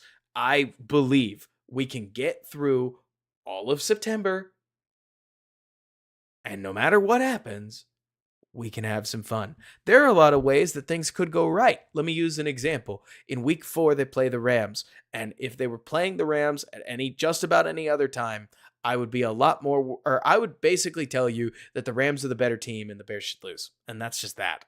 But I think it's interesting because when you look back, there's this very weird trend where you take a look at California teams traveling at least 2 time zones and playing in noon. That sounds like one of those ESPN statistics, but this is a simple circadian rhythm, and they all tend to struggle in September. Like, once you get deeper into the season, they're used to the travel. But really early on, when they're just spinning around or spinning all over the nation, that early morning 10 a.m. body wake up does not treat anybody well. And so we'll see if the Bears would be so lucky. But catching a Rams team that I do think is kind of top heavy on a day where they struggle to get out of bed could at home give the Bears an edge to a win that they might not normally have. And Sir Lord, I think that expecting the Titans to lose in week 1 is a great way to set the expectation and end up positive if something happens, right? I think that the Bears are pretty evenly matched with the Titans. The Titans just went big. Like, the Titans spent a lot in free agency. So it's they're definitely not bad. They're not. But it'll be a test for how well the Bears match up against them. I do think that the Titans don't have the corners to really play with the Bears receivers, but we'll say that a lot. And that's the other piece of this, right? Another thing that I'll point out, dude, Sir Lord, another thing that has not helped, the Bears have had wide receiver edges in the past, and they don't use them. So other teams stack up their receivers, like think Miami, right? The Miami has a receiving edge. So what do? They just fucking annihilate the team across from them. Sorry, everybody. Like, that's just what came to my mind. You put McDaniel and Tyreek Hill and Jalen Waddle together, and they just hang 35 points on anybody they want to and walk away with a win. No problem. Tyreek hits the peace sign. That's that, right?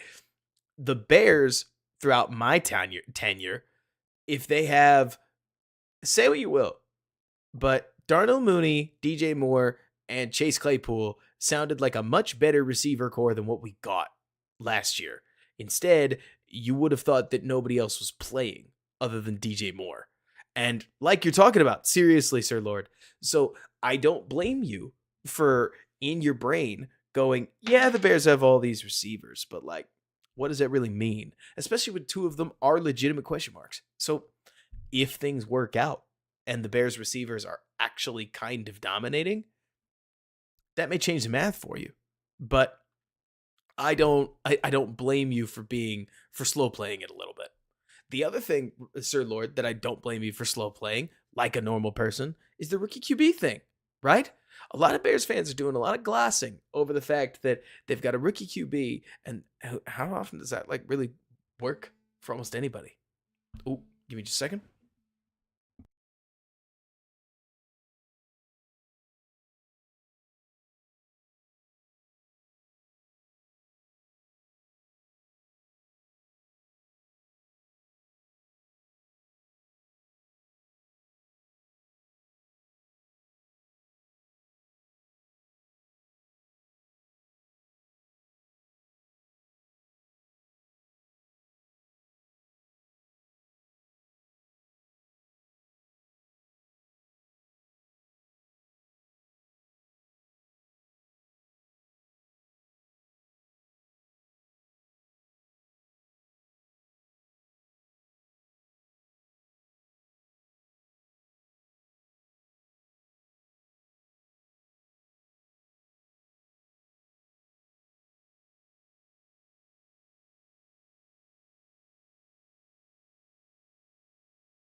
Haven't talked to my wife in way too long.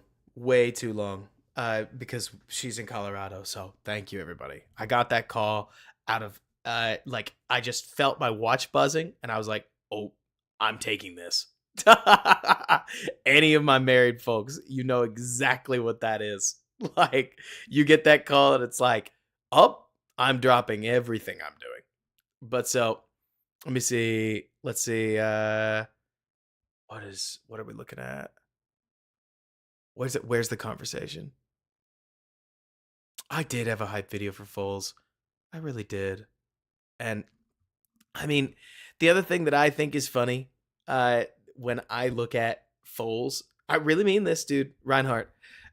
It's sad because I don't look back at Foles as the reason the team fell apart. The team fell apart because the team was not very good. They couldn't run the ball at all. The defense was aging very quickly. And then from there, it wasn't. Guys, we look back sometimes.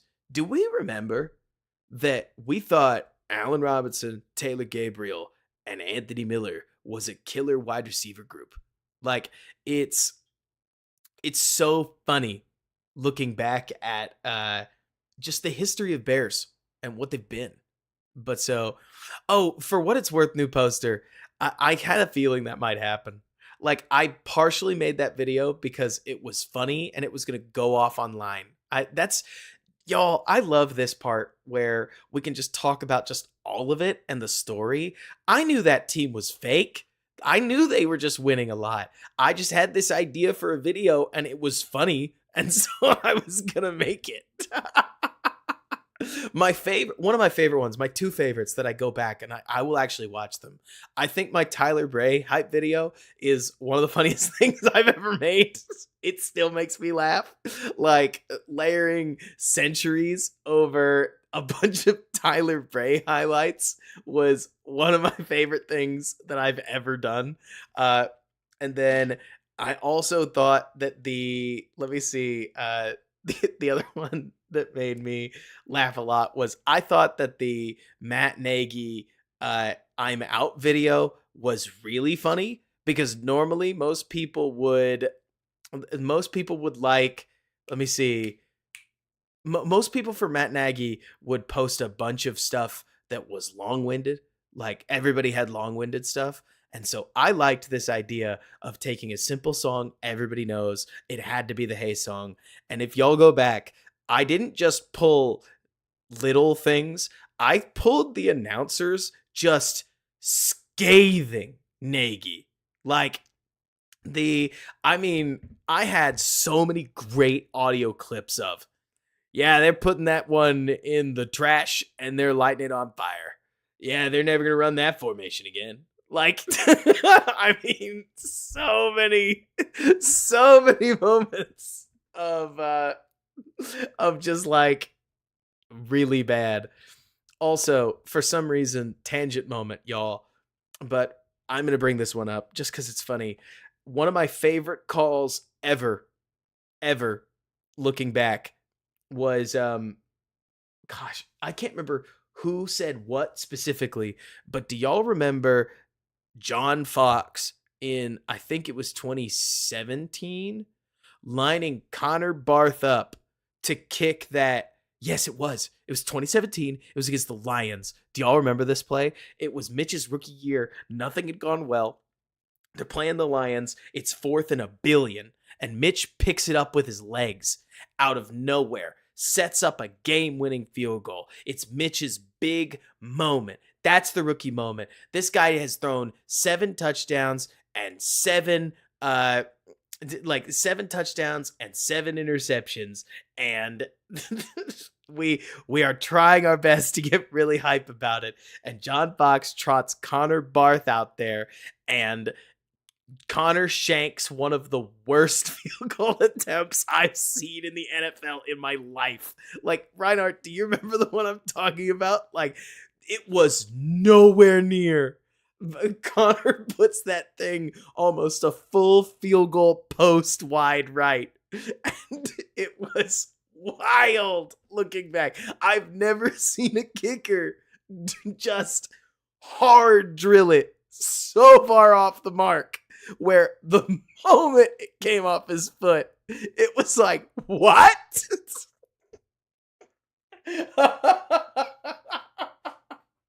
Whenever I think about just massive NFL screw ups, yeah, not even close.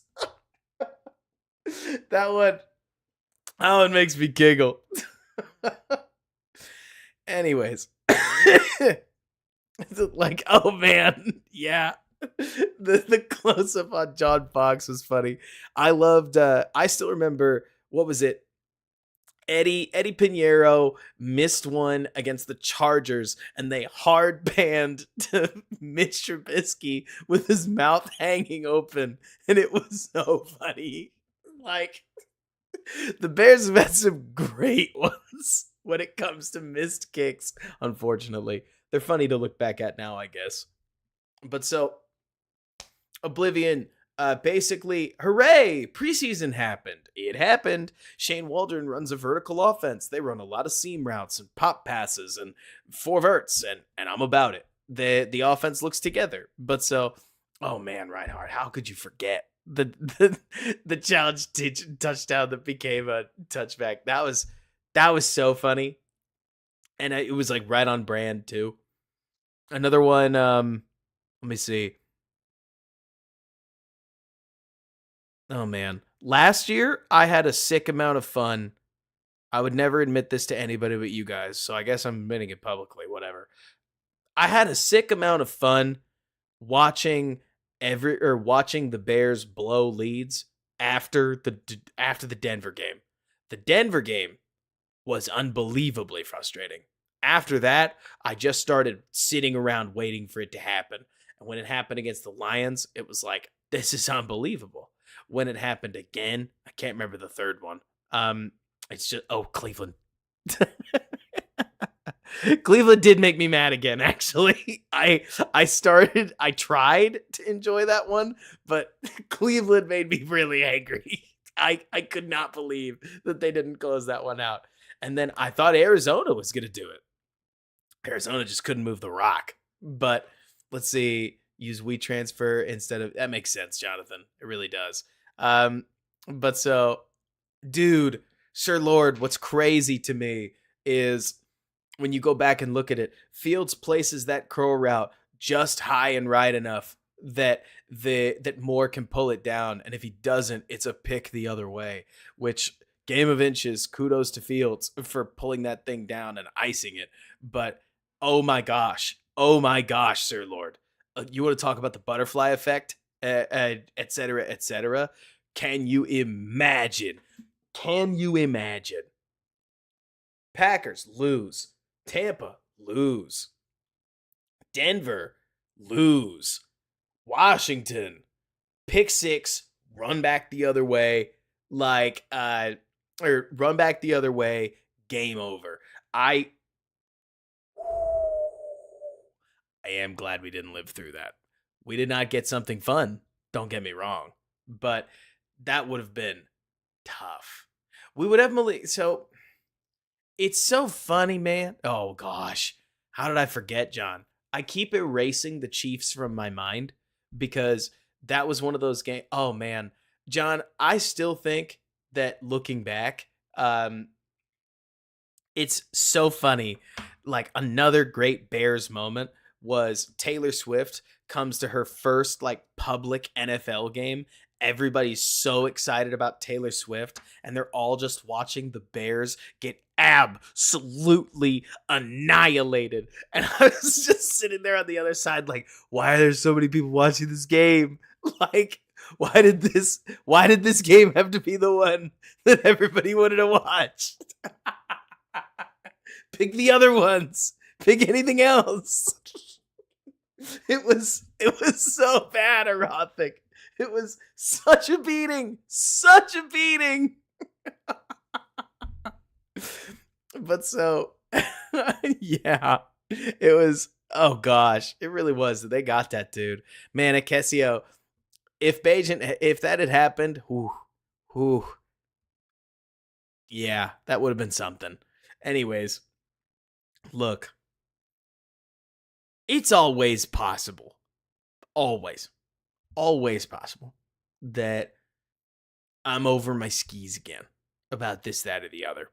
What is it? Rookie, not an accurate representation. But I think it's easy to get caught up in rookie hype. I really do, right? And normally I'm getting caught up in the hype of what somebody could be based on a whole bunch of rationale of why things are going to click. And then there's a whole bunch of ifs, right? What I think is fun about this Bears season is that they have an extremely NFL normal amount of ifs, I think. Granted, like New Poster's saying, they've got some hinge pieces that if things don't go well, things will go south fast. That's life. But I'm kind of with you, Reinhardt, where I look at this, I try to be logical. I really do. The Bears have way too soft a schedule for me to not look at them. Look, it's not as simple as saying they were 7-10 last year, so I guess they need to be at least 9-7 this. Like it's not like that, right? But I also can't help but look at this team and say it is a lot easier to win in the NFL sometimes than we make it. It's not that hard. It's oh, I need to not put my foot in my mouth. What I'm trying to say is losing 14 games is very difficult in the NFL, especially if you have just about any talent on your team. It is hard to lose that many games. It is wild the Panthers lost that many games. It is really hard. Yeah, truly erotic. It's exactly, Sir Lord. You survive, you hang around, and then you got a chance. Or you catch a team on the wrong spot, Sir Lord. Where, like, for instance, the Bears caught the Raiders with their pants down, basically. Like, the Bears were not playing good football. The Raiders were playing way worse football. Then the Bears caught the Vikings with an incredibly I don't know what you call it. The Bears caught the Vikings on their backup quarterback, and he played terribly. Like, you go through and you look at last year, and yeah, absolutely, the Bears caught some breaks. But that, like, middle of the schedule, isn't that like October? Dude, Sir Lord, I just have a hard time predicting 6-11 when they've got 2 games against a Vikings team that I think is bad. So let's start there. But in the middle of their schedule, they go Carolina. I'm going off the top of my head, so I'm sure I'm going to get the order wrong. But they go Carolina, Washington, New England, and then they go to London, and then they come back and cool off with the Cardinals. That's not to say that the Jags are going to be some easy street game. I don't know, right? But the Jags also feel like a team that's hanging in the balance. I mean, I can't help but think that things could get dark in Jacksonville very quickly if the Jags don't get off to a hot start, and they need their rookie receiver more than the Bears need a rookie receiver to pop. And I'm with you. Actually, I think 1-3 is a very cool-headed start to the season, right?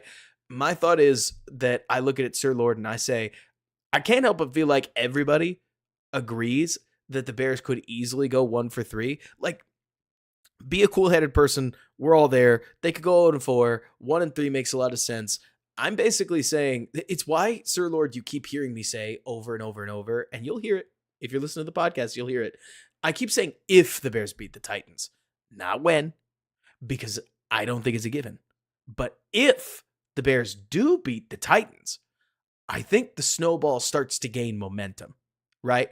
Where it really is, New Poster. It feels like it's 7-11.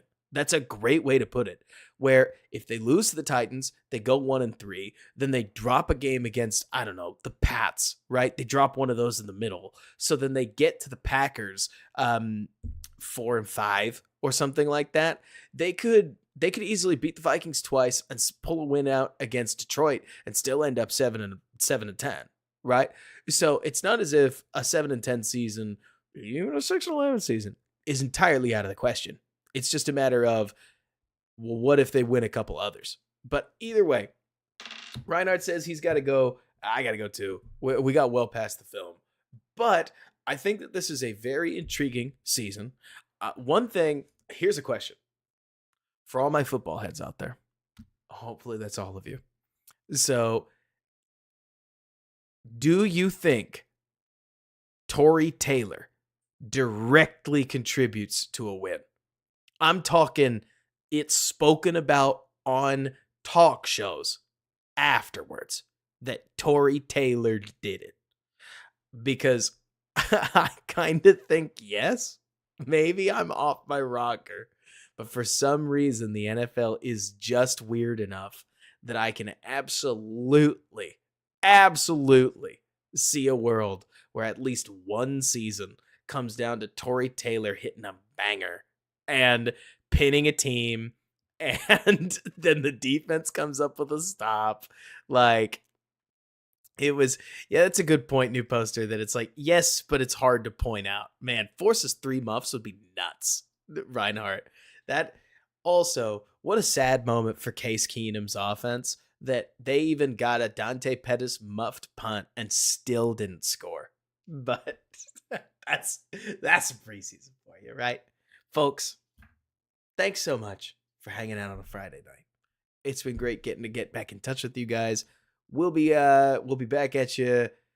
I don't know, maybe Tuesday. We'll play it all by ear, just because this kind of sits in the middle of both. But so we can talk more story time about what's going on with the channel, et cetera, et cetera. But I'm gonna go get some sleep. Football's back, everybody. Football's back. Football's back. Thanks. Bear down.